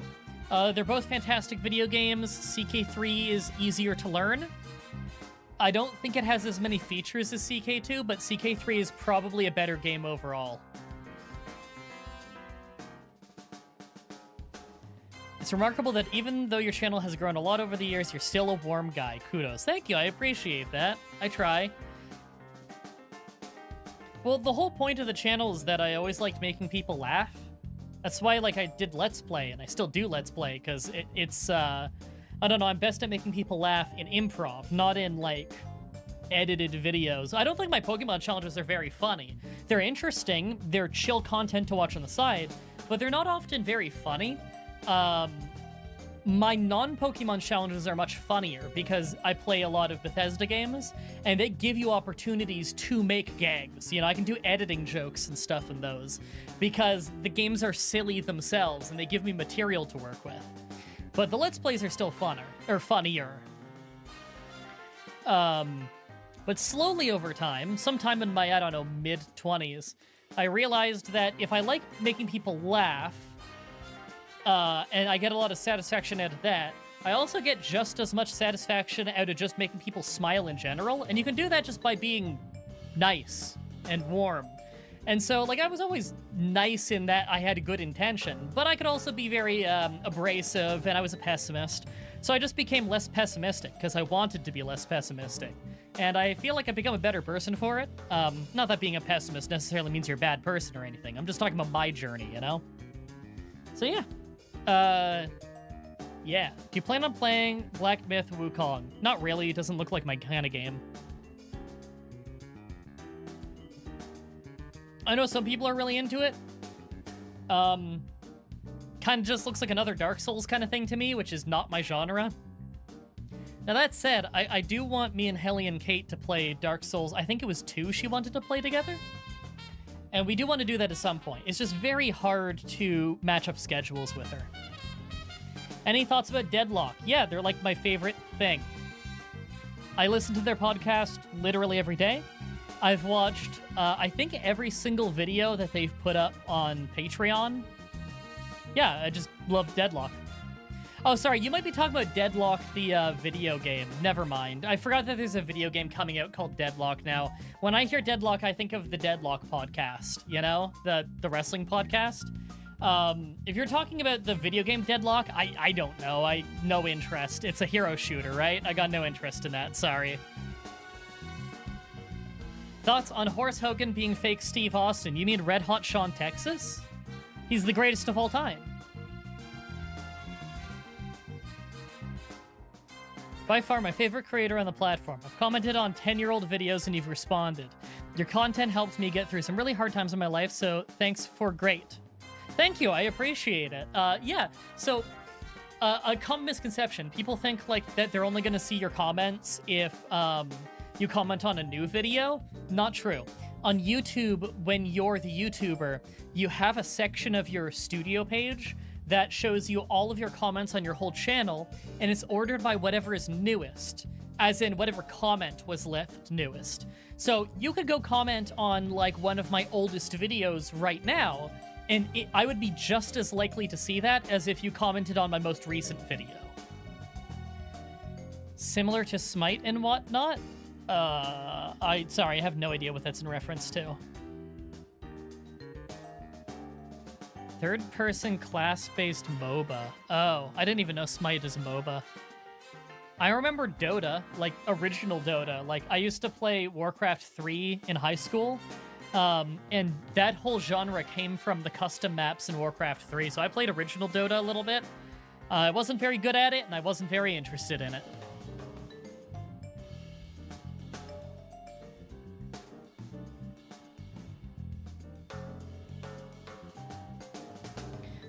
Takes people quite a time to realize being pessimistic and being outwardly pessimistic are two different things. They are two different things, yeah, but I still just would rather not be pessimistic. Like, I'm very lucky that I've gotten through a lot of the things in my life that I've gotten through. You know, I'm disabled, and it was very hard to find work, and I'm from a family that doesn't really have any money, and like, there's been a million events in my life where it's like, I was very fortunate that I was able to get through that. So what do I have to complain about? Like, I used to always have this mindset of like, I was really bothered by how I'm disabled because I was born that way, and it's like, well, if I wasn't born disabled, I would be capable of more than, you know, than I actually am. And that always bothered me. It's like, by no fault of my own, I'm capable of less than I should be. But it wasn't until like my mid-20s when I started to change my mindset around it, and I realized, like, look, all these people like me. I have genuine friends. I have family who thinks the world of me. I have fans who think the world of me and everything, and that genuinely like my work, and I like my work, and all this stuff. That is so much more than what a lot of people can say, and I did that in spite of still being disabled. So, who cares if technically I could be objectively better at certain things if I was not born the way I was born? I did it anyway. You know? So that was a much healthier mindset to get into.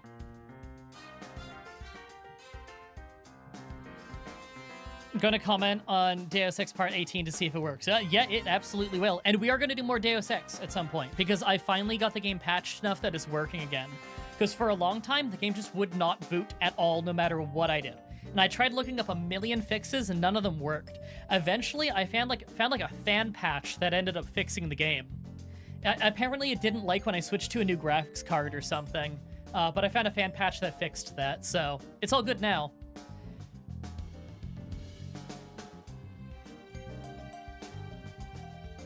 So yeah, I'm just trying to work through all the stuff, you know? Like, money's not great right now. It's like I was talking earlier. Money went down. I have a million random costs coming up between the health stuff and other life obligations.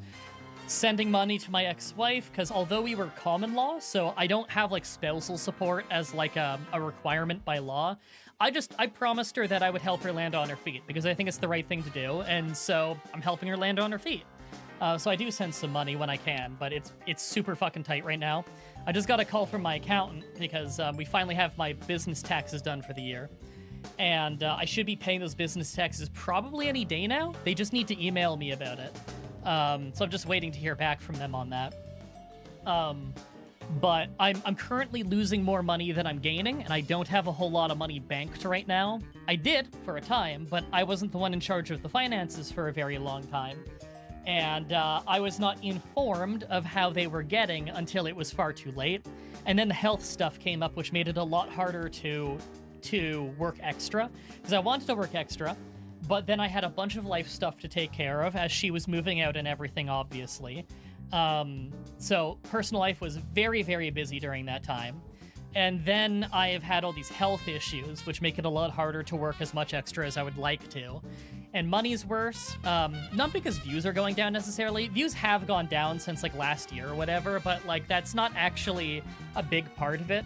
It's more so the value of advertisements in the last 2 months has gone down a lot. So, you know, I have no control over that. I might be able to pick up more sponsorships, but I don't have much control over that either, to be honest. We'll see. We'll see. If I get if I get sponsors that I believe in, I'll take it. But I absolutely refuse to take sponsorships I don't believe in. And I know that every single time I say that, people in the chat always just say, do Raid Shadow Legends, or, like, do whatever things anyway, just because.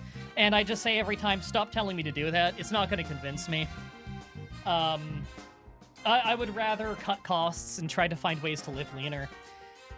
Last resort, if money gets really, really bad, then my mom is going to move in with me. Right now, I pay for my rent, and I pay for her rent, because I'm the one taking care of her and her expenses. I like that I get to live on my own, finally, for the first time in my life, and I like that she gets to live on her own. We have a great relationship. There's nothing wrong with living together, but, you know, ideally, I would like to live on my own for once. You know, I've never gotten to live alone before. So I really enjoy what little time I've gotten to spend living alone now, and I really would like to do that longer for my own sake.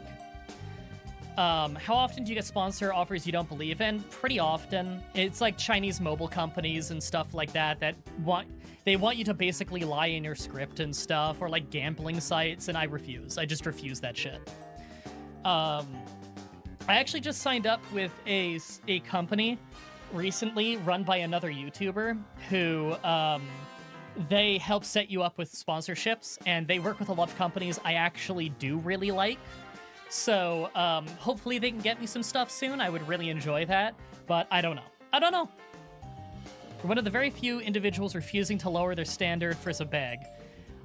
You would be surprised. There are a lot of YouTubers who refuse to lower their standard for some bag. It's just they don't talk about that, so you don't really realize it. That's the thing, is a lot of people think that, like, most YouTubers are scumbags or just in the money or whatever. No, most of them are great. The ones who are scumbags stand out for being scumbags. Most YouTubers are totally normal, moral people. But to ask how the sponsor-seeking process works? In some few cases, you reach out to them, but usually they reach out to you. That, or you sign up with a company that's like a middleman who tries to hook you up with them. Historically for me, they would contact me, but I just hooked up with a company that will help find ones that would be interested in me, and they will do a lot of the liaisoning of talking to them for me and figuring out what the actual plans are, making sure they pay me on time, making sure that they don't slip anything weird into the contract, because this company has a legal team that can look over the contract so they don't put anything weird in. Yeah, so, you know, that kind of thing. That's like a general thing for a lot of these companies, and they take like a cut of the value of the sponsorship. A lot of companies will take a huge cut and not even tell you. This one is a good one. But I don't want to get into the specifics on it, because you're not supposed to get into the very specifics of how these things are. Like, you can talk about how it works, but I'm not going to tell you, like, what the company is and the specifics of my contract. That's all private details. I wouldn't even be allowed to share that anyway.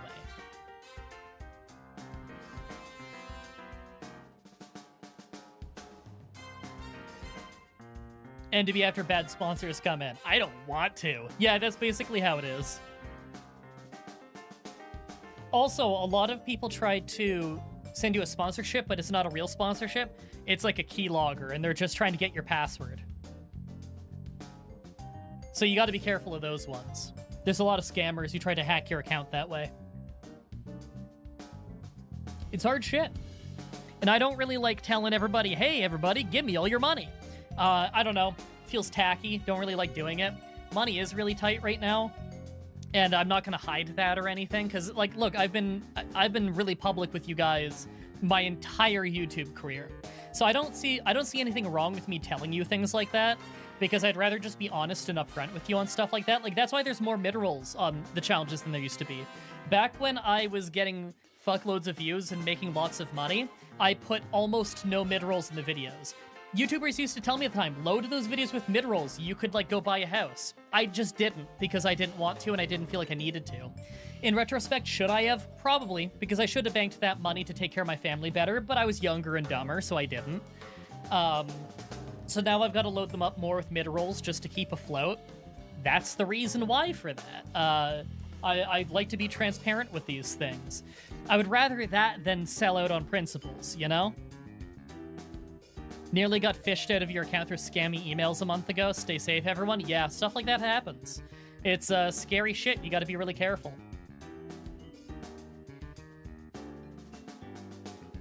People don't even mind ads anymore? Yeah, pretty much. You're so upset that Tad just disappeared. Me too. I thought that platform had some potential. But yeah, it vanished. So yeah, I don't really like just, like, trying to fucking panhandle for money or anything. Like, I remember some people really shat on me 2 years ago when I had my health issues and I was bedridden for a few months, and I literally couldn't work at all.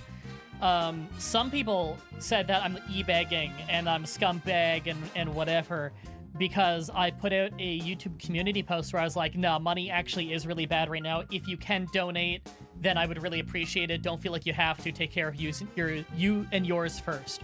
Some people really got upset with me over that. I wasn't comfortable at all with doing it. I was upfront about how I'm very uncomfortable with it. And that's why, like, even after I got a big wave of money, and I do obviously appreciate that, I got a big wave of money from that, it only covered like a month and a half, 2 months worth. I still lost a lot of money during that time, because that money did run out very quickly, and I couldn't bring myself to just ask for more. You blame Boogie for that reaction? Oh no, Boogie's whole drama was, like, recent. I'm talking about 2 years ago. A little over 2 years ago now.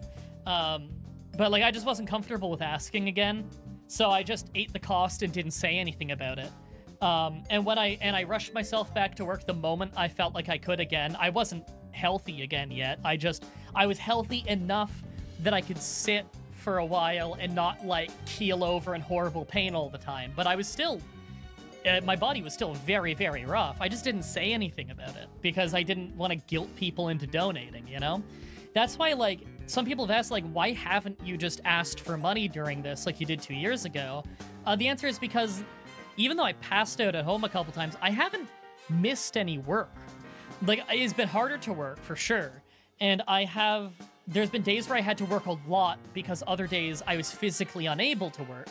But I haven't been fully physically unable to work like I was 2 years ago. That's the only reason I even asked, is because I had to back then. I haven't hit zero yet. I'm close, but I haven't hit 0 yet, and so I just haven't asked. You know? So, like, in case you ever wondered back then, like, is he just asking because he's just trying to get money, he's just selfish or whatever? No, dude, I like to work for my money. I really don't like the idea of not putting out videos and then asking people to send me their money that they got from their work. That's not fun. I don't like that. I don't want to do that. So the fact that I couldn't work and was asking for money ate me up, and I was clear about that at the time. That wasn't me trying to save face or something. That's me being direct with you.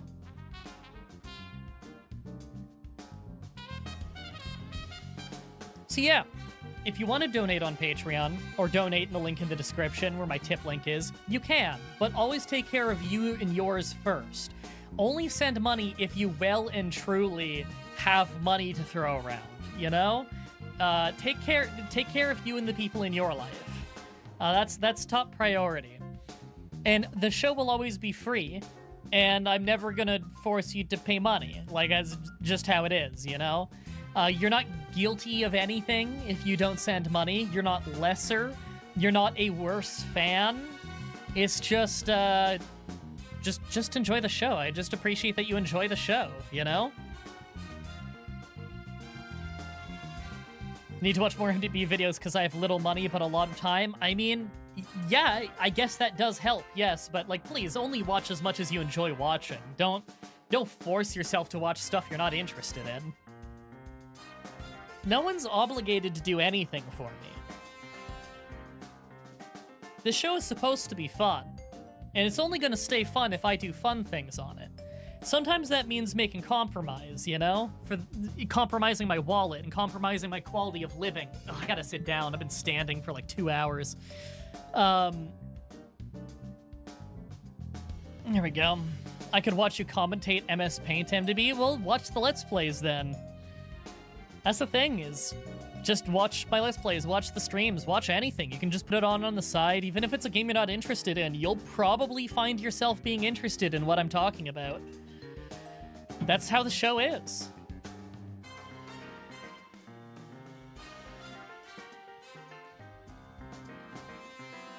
Set up my computer a playlist and just send it. Does that benefit you? I mean, as long as it sees advertisements, then yes. Unless you have YouTube Premium, then it helps me even without it seeing advertisements. People ask this a lot, like, do YouTubers get paid when you watch and you have Premium since you don't see ads? The answer is yes, you actually get paid more for views from Premium than you get for regular views who saw the ads.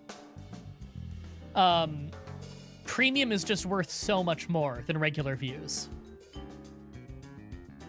Love watching me and my special guest co-hosts. I do need to get more of them on. In fact, I just literally now, during the stream, got a message from Goose. Here we go. Oh, nice. Goose has been streaming and trying to get an affiliate. That's awesome. Let me just type.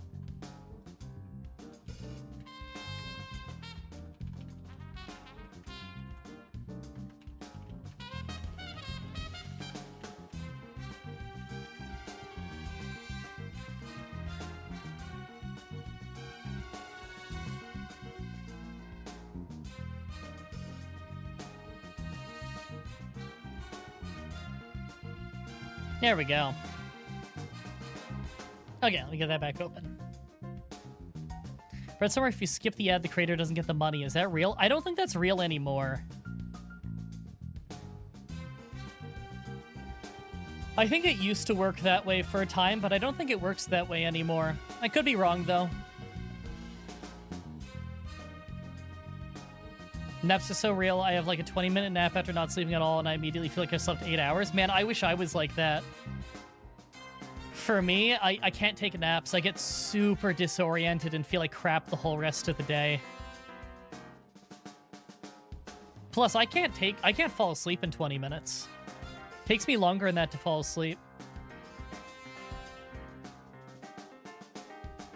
You know what's crazy? It used to always be that if I stream on Twitch, my stream is like 4 times smaller than on YouTube. I actually have less people watching on YouTube right now than I usually do on Twitch. Maybe that's because it's a just chatting stream, though. If I was playing, like, I don't know, Pokemon game, I bet you I'd have more people in here. You know what I want to start streaming again soon is, you remember that Pokemon card game? Not like the literal card game, like the Game Boy Color game. I really want to start streaming that again. I still have the ROM, I still have the save. I remember I was in the science gym or whatever the hell it's called. But yeah, I really want to start streaming that again, because that game was fun as hell. Great music, too. Such great music. So I'd really like to start streaming that again. Maybe I'll do like some of those on Twitch, some of those on YouTube, you know. You know the drill.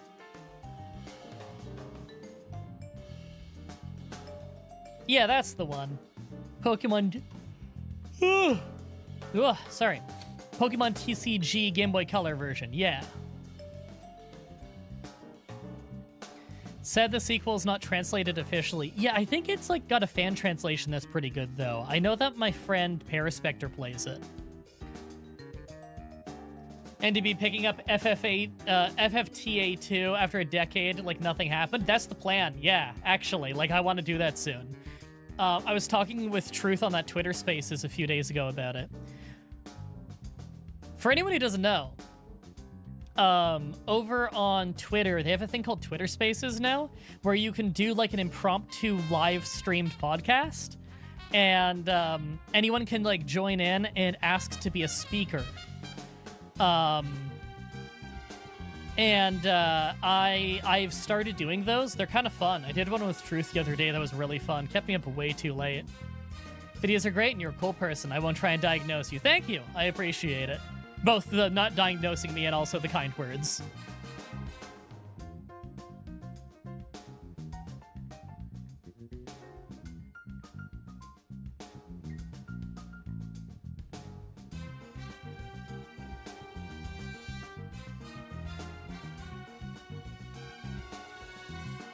I diagnosed you with being awesome. I think that diagnosis is bullshit. I don't think I can run that one by my doctor and get her to sign off on it.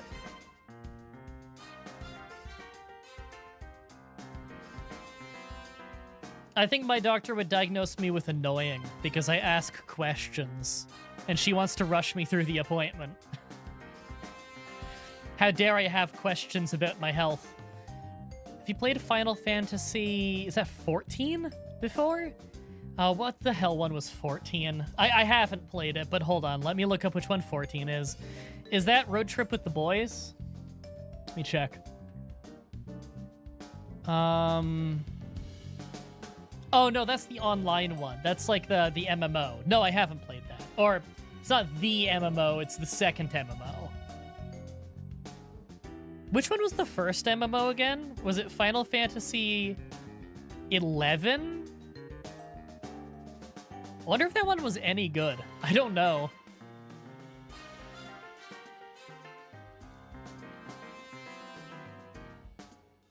I've been diagnosed with violin skeleton playing video game music.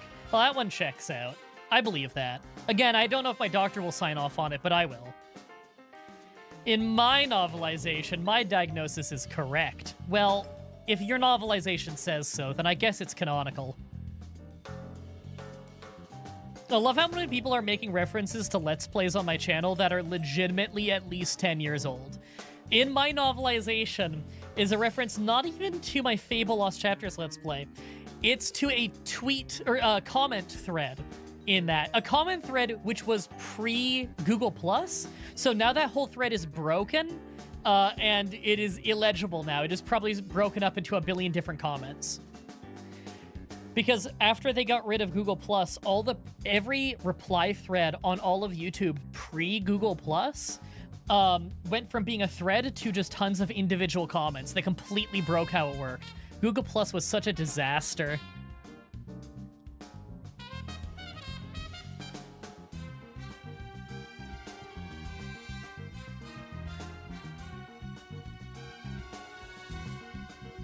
People said they liked most of the 11 expansions that played it, but I don't know, man. I'm not an MMO guy. Okay.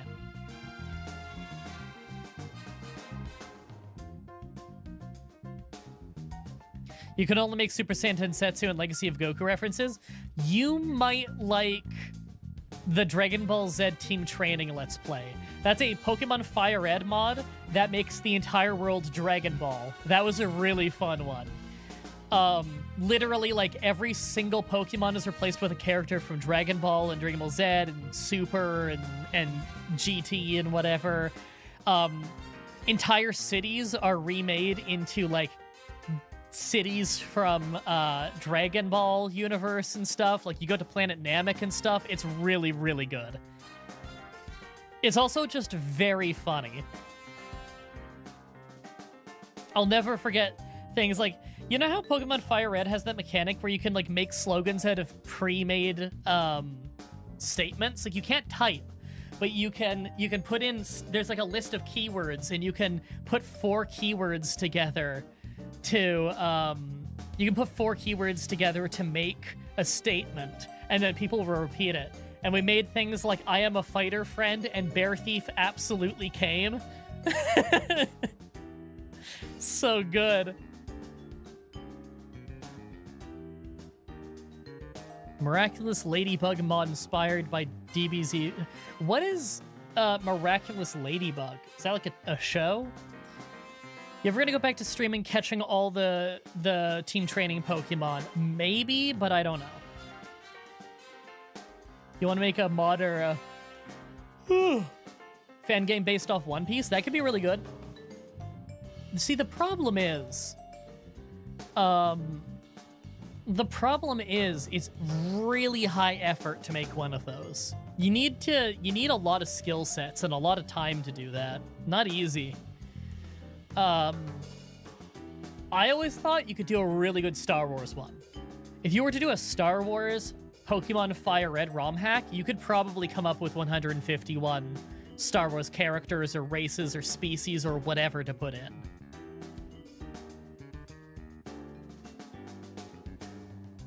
You know, you have your starters be like Luke, Han, and Leia. You know? Oh, it's so good. I just found the comment. It's only 7 years old under the current comment system. How can it possibly only be 7 years old? That doesn't sound possible. I thought it would have been like 9 by now. I'll take your word for it, though. Like, if you found it, you found it.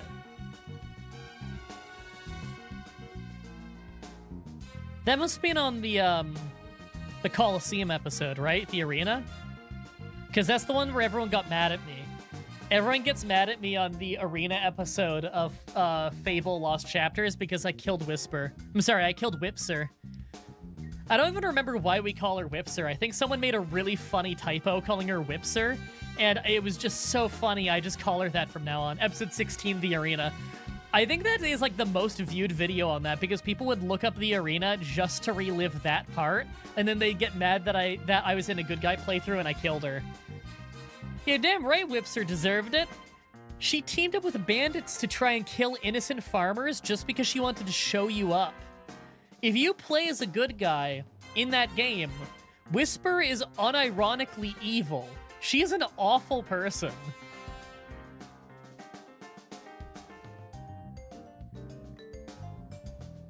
It's a comment thread with 96 replies. Holy shit.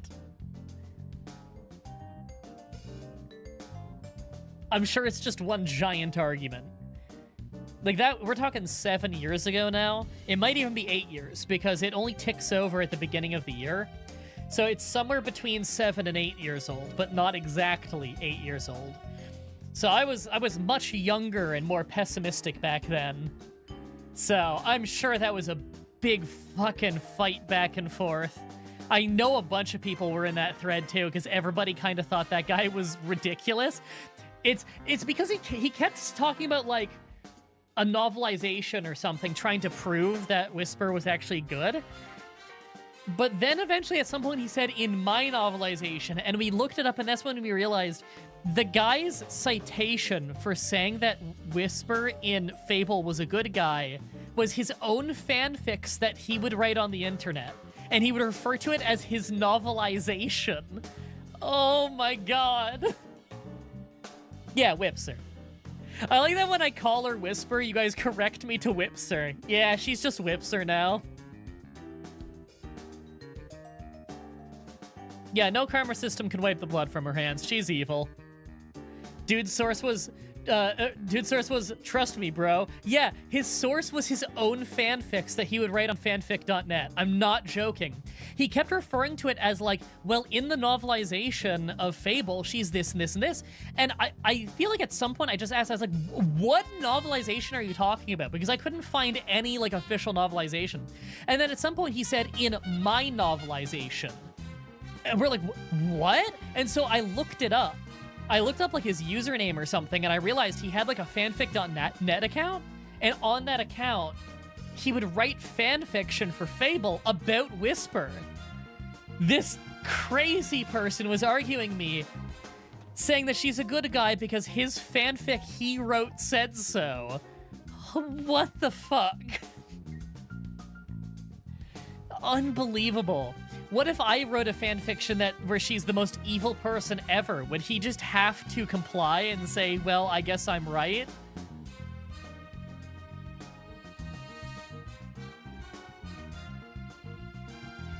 According to my novelization, MDB is suffering from health problems due to being a skeleton. Well, you know what? I've read his novelization, and I can attest that that is true. Remember, inside everybody, deep down, is a skeleton.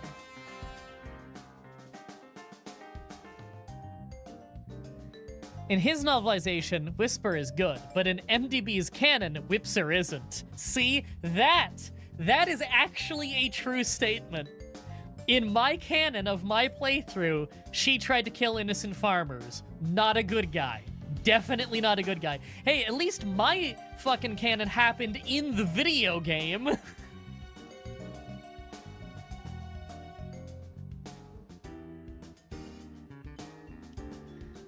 What's your opinion on the Canadian healthcare system after your health issues? I live in Brazil. The Canadian system is the gold standard, but problems seem the same. People from other countries love saying the Canadian system is great, but people in Canada never have anything good to say about it if they've been through the healthcare system.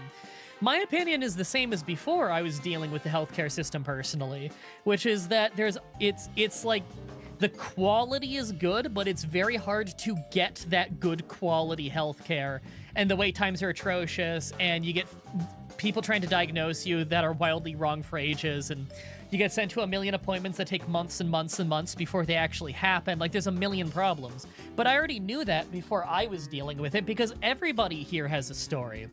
They did a horrible job taking care of my mom for decades. Everybody knows someone who has died waiting for healthcare here. Like, it's not like that's a thing of like, my opinion's changed after dealing with it. Everybody here already knows. That's the thing. People outside of Canada don't know anything about Canada. They just hear that it's a utopia, and it's not. It's a country that's much, much more expensive than the United States. And the healthcare system, which is the one thing that they always really prop up, is good in quality, but unbelievably slow. Like the UK health system at least has the advantage of having both private and public healthcare. We don't. You don't have an option to go to private healthcare to get it done faster. So the public healthcare system, which is the only one we have, is even more overburdened. Yeah, people die waiting for care. I know people who have died waiting for care, like in my personal life. If you, like, that's the thing, is like, every healthcare system has their own problems. Healthcare is not easy. Whenever I talk about anything wrong with Canadian healthcare, they always just go, at least it's not American. It's like the most narcissistic, weird thing to say every time when you hear someone struggling through their healthcare system. And you're like, well, at least it's not like this other one country I can think of. It's like, do you just think that the United States is the main character of the world? Like, what's with this? It's so weird. Private healthcare is ridiculously expensive. Not in all countries, it's not. And also, not if you have good health insurance. That's the thing. It really depends. If you have public and private, then you have some choices. But we don't. We have a single-payer system.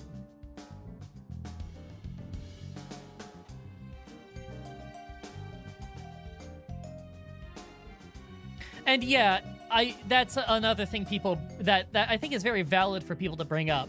If your choice really is going to debt in America or dying in waiting lines, you can recover from debt. You can't recover from death. It's not good, but it's preferable. What do you think about All In? Oh, I haven't seen it, but everything I've seen from it looks very good. But I haven't watched the pay-per-view. I've been too busy.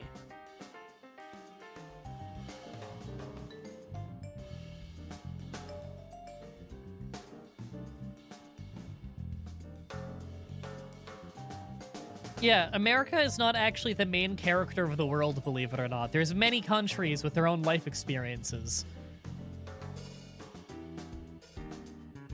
You can't always just compare everything to this one very specific country. It doesn't make any sense.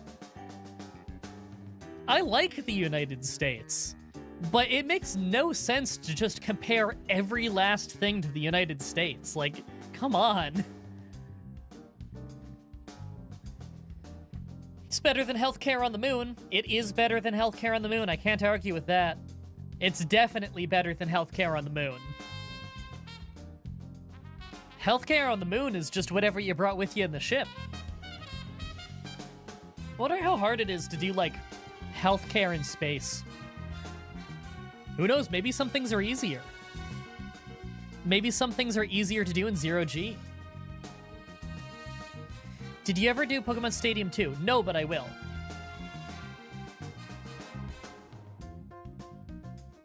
Diagnosed you and me with skeletonitis, as we are both skeletons on screen suffering with neck pain.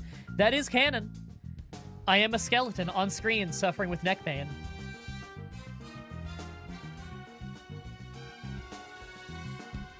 It's not just Americans that are obsessed with America, though. Honestly, I find people who aren't in America are much more obsessed with America. It's crazy. Either they absolutely love it or they absolutely hate it to, like, a weird, unhealthy degree. And a lot of them just don't know much about it, to be honest. A lot of Americans don't even know all that much about America. You can look into politics to understand that. Doing surgery in no gravity would be interesting. I'm sure it would be very hard and probably its own skill set, but I bet you some surgeries would be easier in 0G. Who knows? What exactly is Lent Hill? Oh, I was streaming Silent Hill once, and I tweeted it out, and a picture that said Silent Hill got cropped off weird, so the preview said Lent Hill, and I thought it was really funny, so I took a screenshot of it. But that's why it looks like it's the text for Silent Hill 2. But it just says Lent Hill. How did you come up with your name? I did. It was a sound effect a friend made in high school and said, "That's your new nickname." And then he spelled it phonetically, and this was the spelling. It means nothing. It's a sound effect.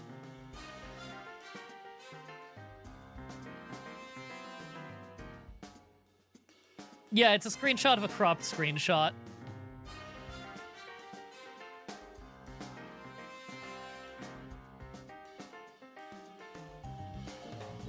Is that the Deadly Premonition soundtrack? Yes, it is. This song is called FBI Special Agent from Deadly Premonition 1.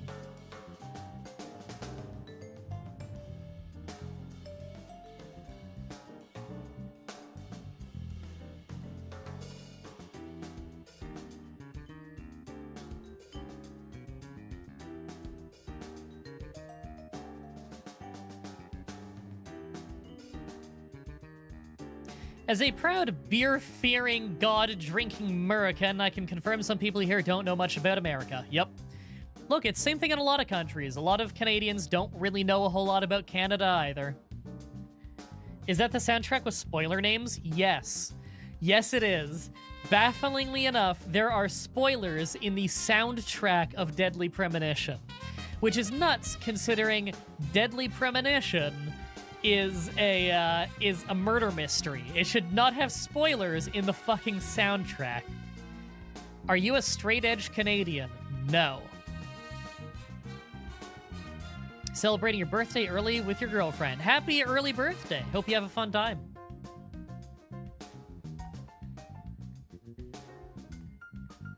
What is Shawn Michaels even looking at? I don't know. The chat, I guess.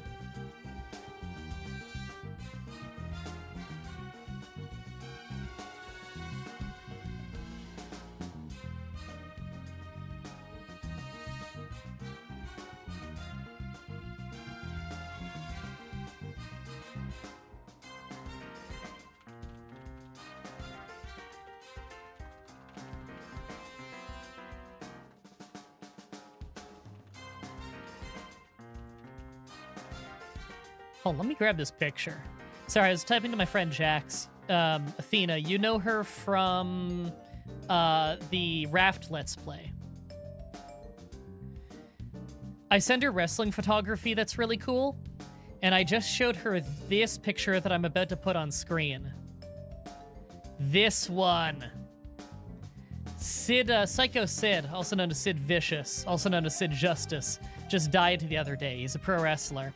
This was a fucking awesome picture of him in Madison Square Garden, looking up at his Sid pyro over the top of the ring before his match where he won the WWF World Heavyweight title. What a fucking cool picture. Aw, Sid was the man. I've always been a really big fan of any wrestler who says, "Who's the man?" Only a very specific kind of wrestler says, "Who's the man?" Very few wrestlers were as "Who's the man" as Sid. Very few wrestlers also said, "Who's the man?" as much as Sid. But you can see the pyro spells Sid. I love that. That's so awesome. Sid, Psycho Sid, is like an 80s B-movie action... it's like an 80s action B-movie villain come to life. He was so fucking cool. Oh my god. He passed away? Yeah, he passed away yesterday at age 63. I think it was cancer. Hold on, I gotta get this video for you because it's so fucking cool. Let me,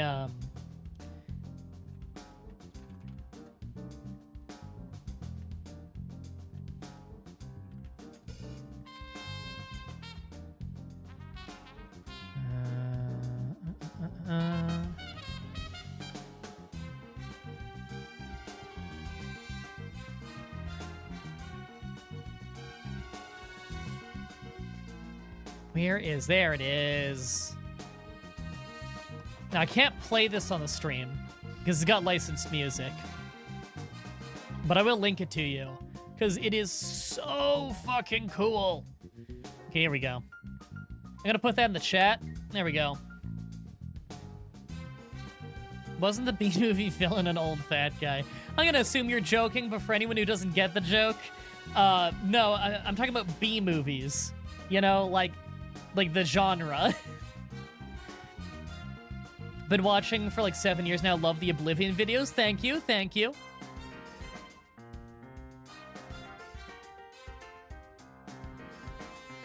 Wrestling is an 80s action movie? I mean, on some level, yeah. Why me? Why me? Yeah, there's so many famous Sid quotes. And I have half the brain that you do. Oh my god, I could do awesome Sid quotes forever. I don't know shit, crybaby. Oh my god, so many funny Sid quotes.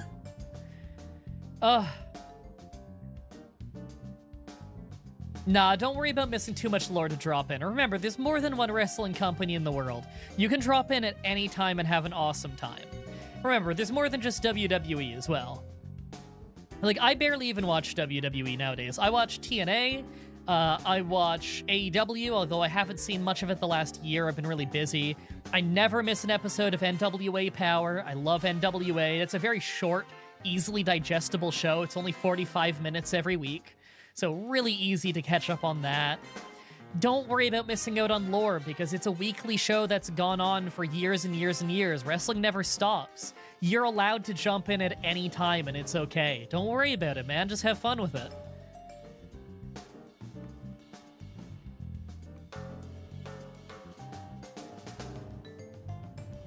AEW is very different than a year ago. From what I've tuned in and seen, it seems like it, but it still seems awesome. I love AEW. Couldn't watch a sports show that is more show than sports. It's not a sports show, that's the thing. You like the sports part too much for that? Well, go watch AEW then, or watch, what's it called? New Japan. Japanese wrestling is a much more sports-based presentation. That's the thing, that's what I'm talking about. If we're gonna watch season 1 of wrestling, there's no such thing. There's no such thing as... If you're talking season 1 of wrestling, like, first of all, there are hundreds of wrestling companies. That's like saying, what is season 1 of TV? Or can I watch season 1 of anime? Not an anime show, anime as a whole. Like, that doesn't make any sense, you know? But yeah, like, it's like I was saying before, wrestling has different genres within it. In Japan, it's a very sports-based show. In America, it's more of a morality play. But there's also different TV channels and stuff. Like, you know, in TNA wrestling and in AEW wrestling, it's much more focused on the in-ring wrestling. There are shenanigans and everything, but most of the shenanigans are happening in the ring related to the matches, you know? Rather than WWE, which historically has put a lot more of its time into, what's it called? They historically put a lot more of their time into vignettes and stuff.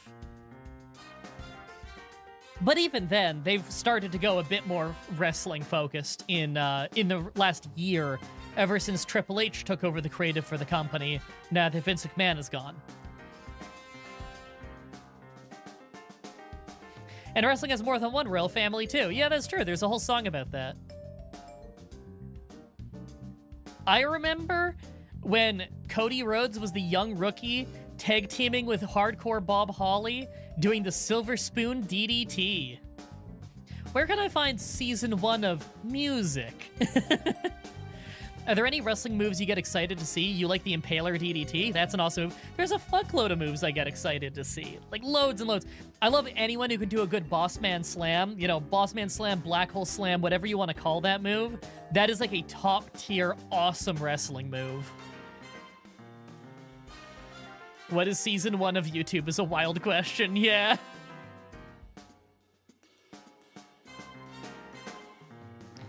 Well, if you ever want to see if you're interested, tune into some wrestling sometime. And remember, it's not about it fooling you or trying to see how it's fake. Everyone can watch it and see how it's fake. That's not what it's about. Like, no one watches Game of Thrones and tries to figure out where it looks fake. That's insane, you know? Some people have this weird idea where it can't be fun because it's fake. Like, that's ridiculous. It's TV. Like, all of TV is fake. What are you talking about? Video games are fake. Like, I'm sorry, are Goku's fight scenes not fun because it's just animated, shaded cells? Like, is Yu Yu Hakusho's Dark Tournament not fun because they're not really shooting beams at each other? No. Worst match you've ever seen? I feel like I could probably have some contenders for worst match I've ever seen. But they're not coming to mind off the top of my head. I mean, Ric Flair's last match was really bad, but I don't think it's the worst I've ever seen. Yeah, it's just a poor attempt at putting wrestling fans down. No one comes across as more ignorant than people who try to talk down to wrestling fans about wrestling, because the people trying to talk down to them have no idea what they're talking about, and they come across as really dumb. Oh yeah, Jenna Maraska versus Sharmell is an infamously horrible match. That was really bad. There was also, Shelly Martinez. I don't remember who she was even against, but it was also horrible. But yeah, Jenna Maraska versus Sharmell is like a legendarily horrible match. That's up there. That's up there. God, that's before the Hulk Hogan era of TNA too. That's the shocking part. Because when you think back about it, that feels like the kind of thing that would happen in early Hogan TNA. No, that was like 2009. That was before Hogan came in. That was 2009, which was a really good year for TNA wrestling. They were great that year. That was just a horrible match. In fairness, it was between two people who weren't wrestlers. It was between a manager and a star from Survivor. It was horrible. At least it was funny bad, though. That's the thing. Goldberg versus Undertaker at Crown Jewel? Yeah, because Goldberg had a concussion the entire match. That was a really bad one. But still not the worst I've seen.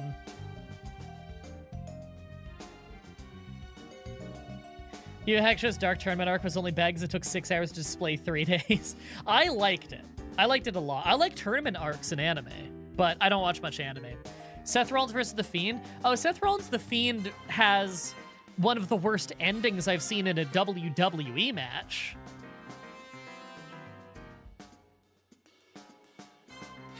Everyone always asks for your worst and best LPs, but what's one you just think is perfectly fine? Oh, I don't know.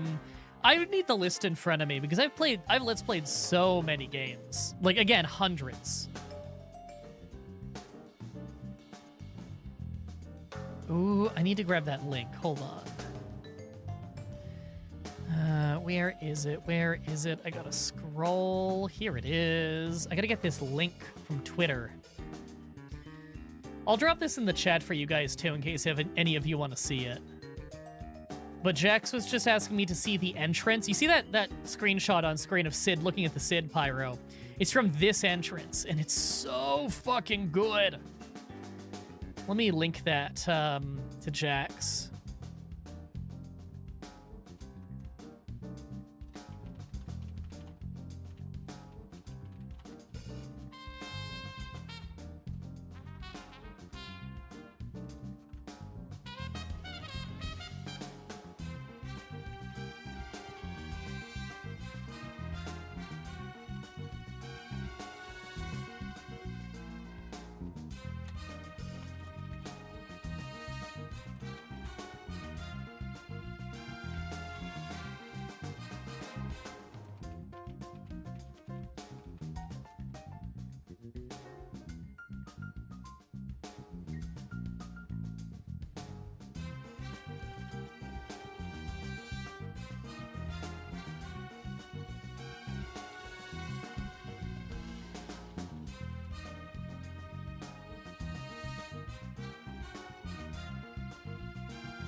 There we go. Sorry, I was typing to Jax. Gotta send her that thing. There we go. Persona 5 would be the journey of a century. It would also take a century. Yeah, it fucking would. Do you believe in Joe Hendry? You already know the answer. Of course I do. I've been watching TNA for years and years.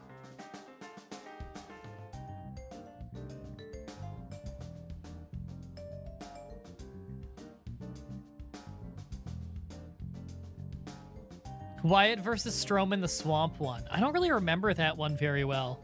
That was like a movie more than it was a match, right? I thought it was okay. I liked a lot of those cinematic matches during COVID. I thought the early COVID wrestling in WWE was like their best COVID stuff. It got worse as it went.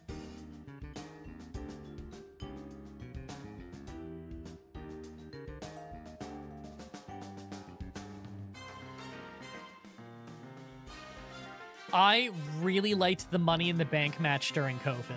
That was a super fun match, where the men and the women's Money in the Bank was happening at the same time, and it was shot like a movie in the WWE headquarters, and the end of the match was them wrestling on the roof of the building as helicopters flew by with cameras to film it, and they were like climbing the ladder on the top of Titan Towers to grab the briefcase. I thought that was really fucking cool. The only cinematic match you really enjoyed was AJ versus Taker. That was a really fun one. And in WWE canon for years, that's how Luke Gallows and Carl Anderson died. They fucking died in that match. They got better eventually, though. Yeah, I remember Baron Corbin killed Rey Mysterio, but then he got better the next week. I think, didn't he kill... Everyone always brings up how he killed Rey Mysterio. Didn't he throw Aleister Black off the roof too, or am I misremembering?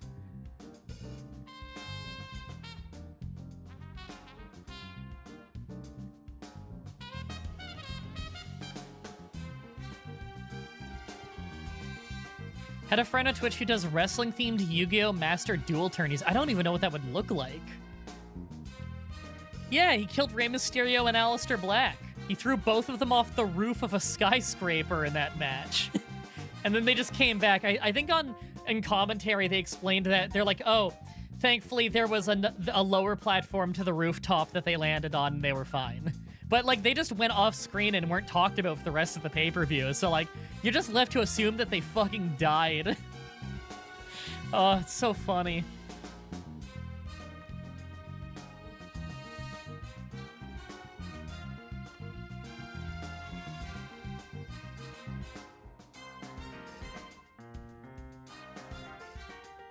MDB reacting to Invisible Man versus Invisible Stan. I mean, that is a 5-star match. It shows just how good Bryce Remsburg is as a referee. That essentially, for anyone who doesn't know, Invisible Man versus Invisible Stan is a pro wrestling match done in front of a live crowd in which both wrestlers are invisible. And by invisible, I mean, like, the crowd reacts like there's a wrestling match going on, even though the only guy in the ring is a referee. And the referee is basically doing a stage play by himself, wearing these glasses where we're pretending that the glasses allow him to see the invisible wrestlers. And he is reacting like he is seeing this match. And through his stage performance being so unbelievably good, they put on a match with no wrestlers. They legitimately put on a wrestling match with no wrestlers, and the crowd was hot for it. It was good. It was really good. All it was a referee and some props. And it was really, really good. Wrestling can be anything you want it to be. It can be the most serious thing in the world, and it can be the goofiest thing in the world. It might be on YouTube. You can probably just look it up. Invisible Man versus Invisible Stan.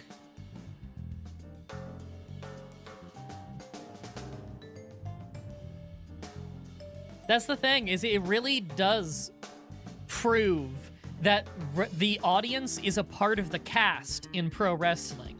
If the audience is into it, it can be great. If the audience rebels against it, it can be a disaster. The audience that night was playing their part. That audience was fully into the idea that they were watching a match between two invisible wrestlers. And it wouldn't have worked if the crowd wasn't into it, but the crowd was fucking into it. It was so good. It reminds me of old Chikara. I loved Chikara. Like, that was a fun company. I remember, like, it shows how much. Have you ever seen Marky D123? Yes, and in fact, he watches me too. He's an awesome dude. In Chikara, there's an infamous spot where it was Team Fist versus the Colony. The Colony are like luchadors dressed up like ants. And Chuck Taylor did his spot where he pulls out an invisible grenade. And when he pulled out the invisible grenade, he started moving in slow motion. And all of his opponents and the referee started moving in slow motion too. Like it's a war movie and he's pulled the pin out of a grenade and it's a dramatic moment.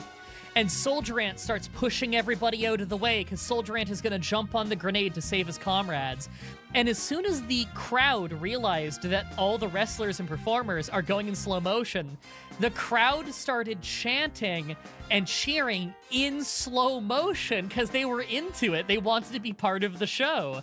That moment is on YouTube if you want to watch it. It's like the crowd didn't know that they were going to go into slow motion. They don't normally go in slow motion on the grenade spot. It's just, that's a gag they came up with for the night. The crowd didn't know it was gonna happen, and when the crowd saw it happening, they were into it, so they played along. That's part of the magic of wrestling. You can't do that in anything else. You can't do a theater performance like that and have the crowd participate on the fly so perfectly. Oh, so good.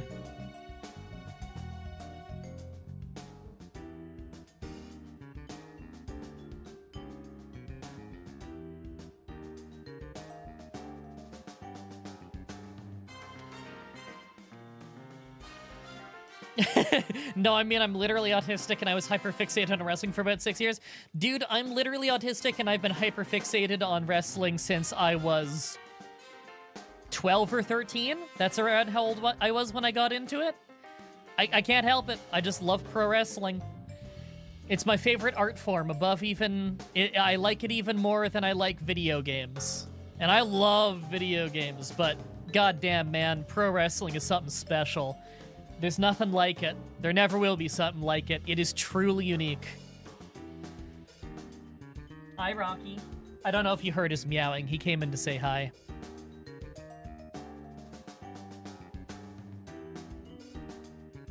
Oh god, I forgot about the Samoa Joe Roman Reigns match where the crowd was chanting "Beat the Traffic." That was kind of great, though. Rewatched Eddie Guerrero versus JBL Judgment Day 2004. What a bloody match. Oh, that's almost hard to watch. It's so bloody. My god. How's life, MDB? Always love watching the Pokemon vids while doing chores. That's awesome, man. Thank you. That Chief... Wait, hold on. Is that Chief or Chef? I never remember how to spell each one. God damn. That's probably Chief. Look, spelling... You guys know the meme. MDB never learned how to read. You do. Minecraft videos, okay. God damn, dude. You're doing good on Minecraft videos. Good on ya. Holy shit. Yeah, good on ya.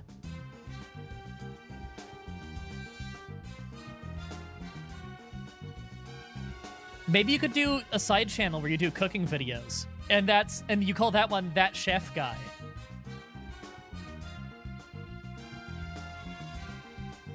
That's what you can do for like no, do that for an April Fool's video. It'll be a Minecraft video where you're doing cooking tutorials, but it's in Minecraft and you refer to yourself as That Chef Guy. Oh, people might watch that. That might be worth doing. That could be a fun one. Ah, fuck it. Even if they don't watch it, it'd be fun to do. Do it for the sake of it being fun.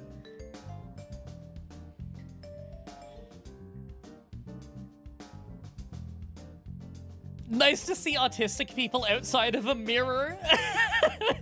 That's great. You watch YouTube, you see tons of autistic people. Fucking half of YouTubers are autistic, man. It's how we got into this weird-ass job.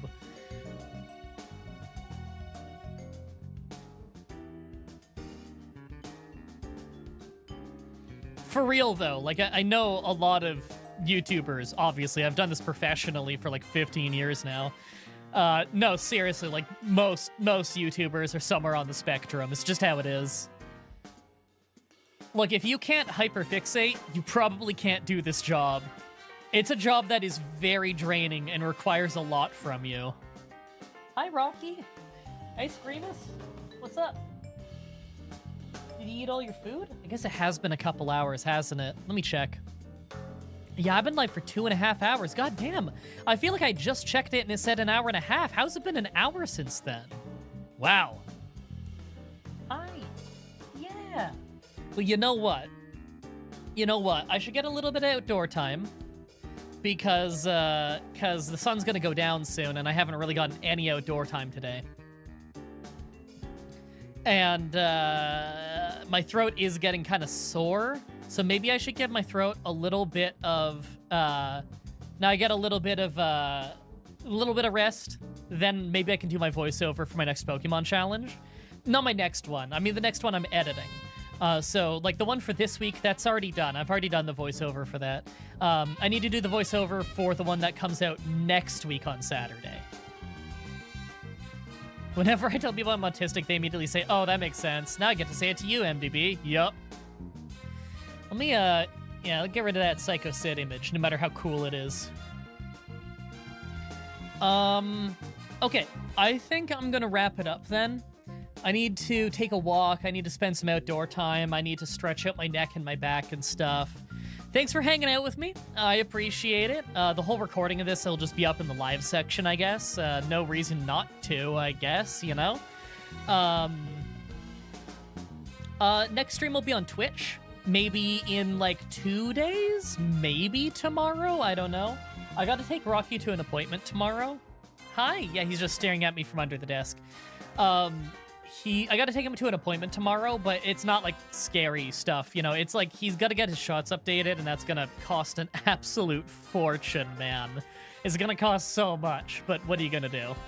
He's gotta get his shots updated. So, yeah. Don't die while you're out living life. I mean, I'm trying not to. That's why I'm going to all the medical appointments. Trying not to die. Haven't I already checked out Dragon Ball Z Abridged? Oh, yeah, I've been watching that since high school. That came out when I was in high school. That's so old now. That's crazy to think. Oh, yeah, my throat's actually getting really rough. Hours of yelling into a microphone is how it is. I talk loud. I talk loud when I'm talking into a mic because I gotta project my voice so that it sounds good. But that does really wear out your voice eventually.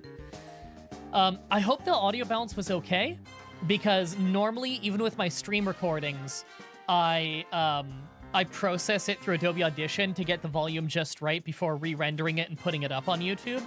With this one, it's just going straight to YouTube, so the audio levels might not be as good. There's only so much you can do to get it perfect when it's live, you know?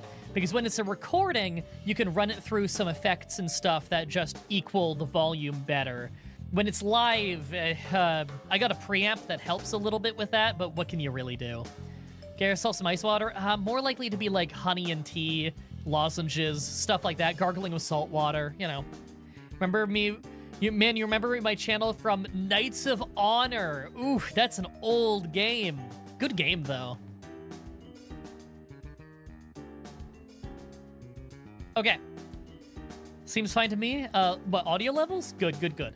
I thought that it was probably good. I was looking at my, my graphs, and they look good, but that just tells you, like, literal volume. It doesn't tell you what it sounds like, you know?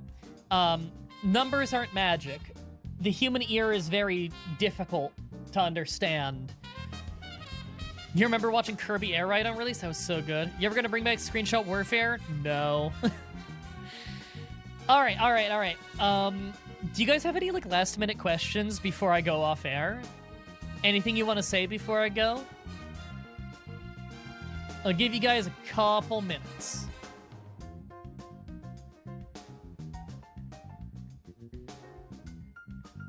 Ooh, I got a comment on YouTube. It's been a pleasure to watch you, man.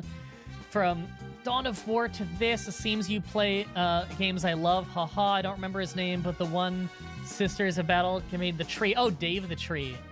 Life is good, man. Thanks for asking. How about you? How goes it? That was someone just commenting and saying that they used to watch me a really long time ago. Yeah, I'll get back to him later, but yeah, Dave the Tree. God, that's an old reference. That Let's Play was probably very not funny in retrospect. But I'm happy it was funny for back then.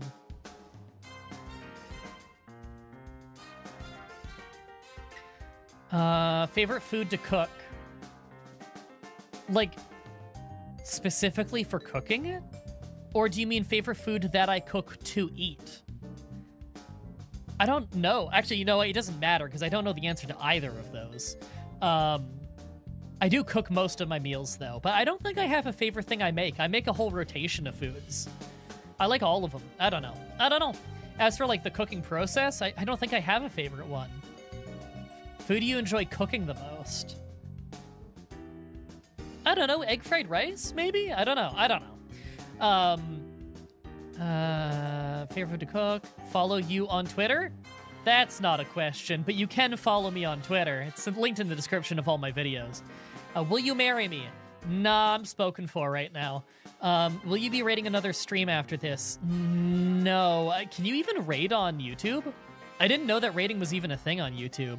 I don't know anyone who's live right now. I don't really know anyone who streams on YouTube. Not that I can think of. Maybe? I don't know.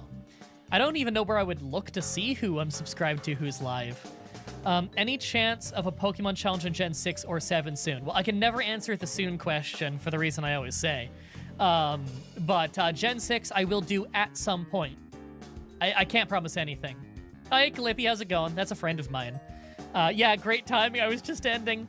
Do you ever feel like Pokemon's just running out of ideas? Look at Toadstool and tell me they aren't? I don't know. I thought that's a cool Pokemon. I don't know. I don't feel like they've run out. Been over a year since you last made egg fried rice. I've gotten better at it since the last time I made a video on it. A lot better at it. Special place in my heart the last year. Helped me cope with a lot of stuff. I hear that a lot. That my show's consistency brings people a lot of comfort during hard times. So I appreciate that, because I understand. Shows I watch have brought me comfort during hard times too. Raid yourself. Go back for an encore after the walk. I would if my throat could handle it.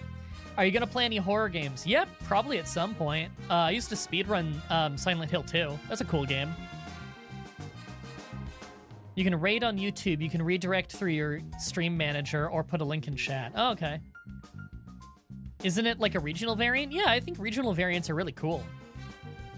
I actually think that's really creative to do regional variants.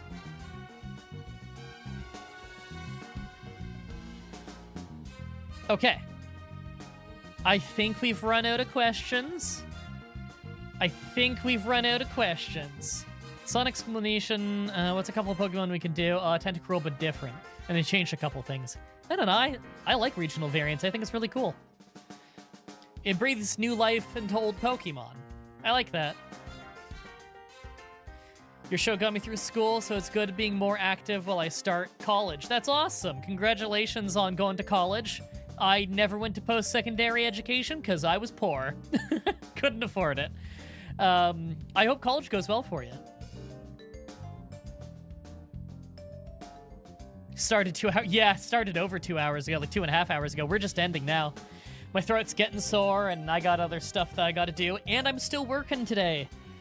So I got more work to do. You know, I gotta edit more stuff, and I gotta record some more Pokemon, and work never ends.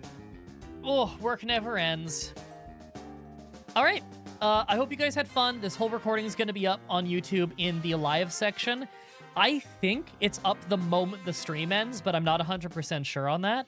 I don't think it has any processing time or anything. So if you missed anything and you want to go back, it's there.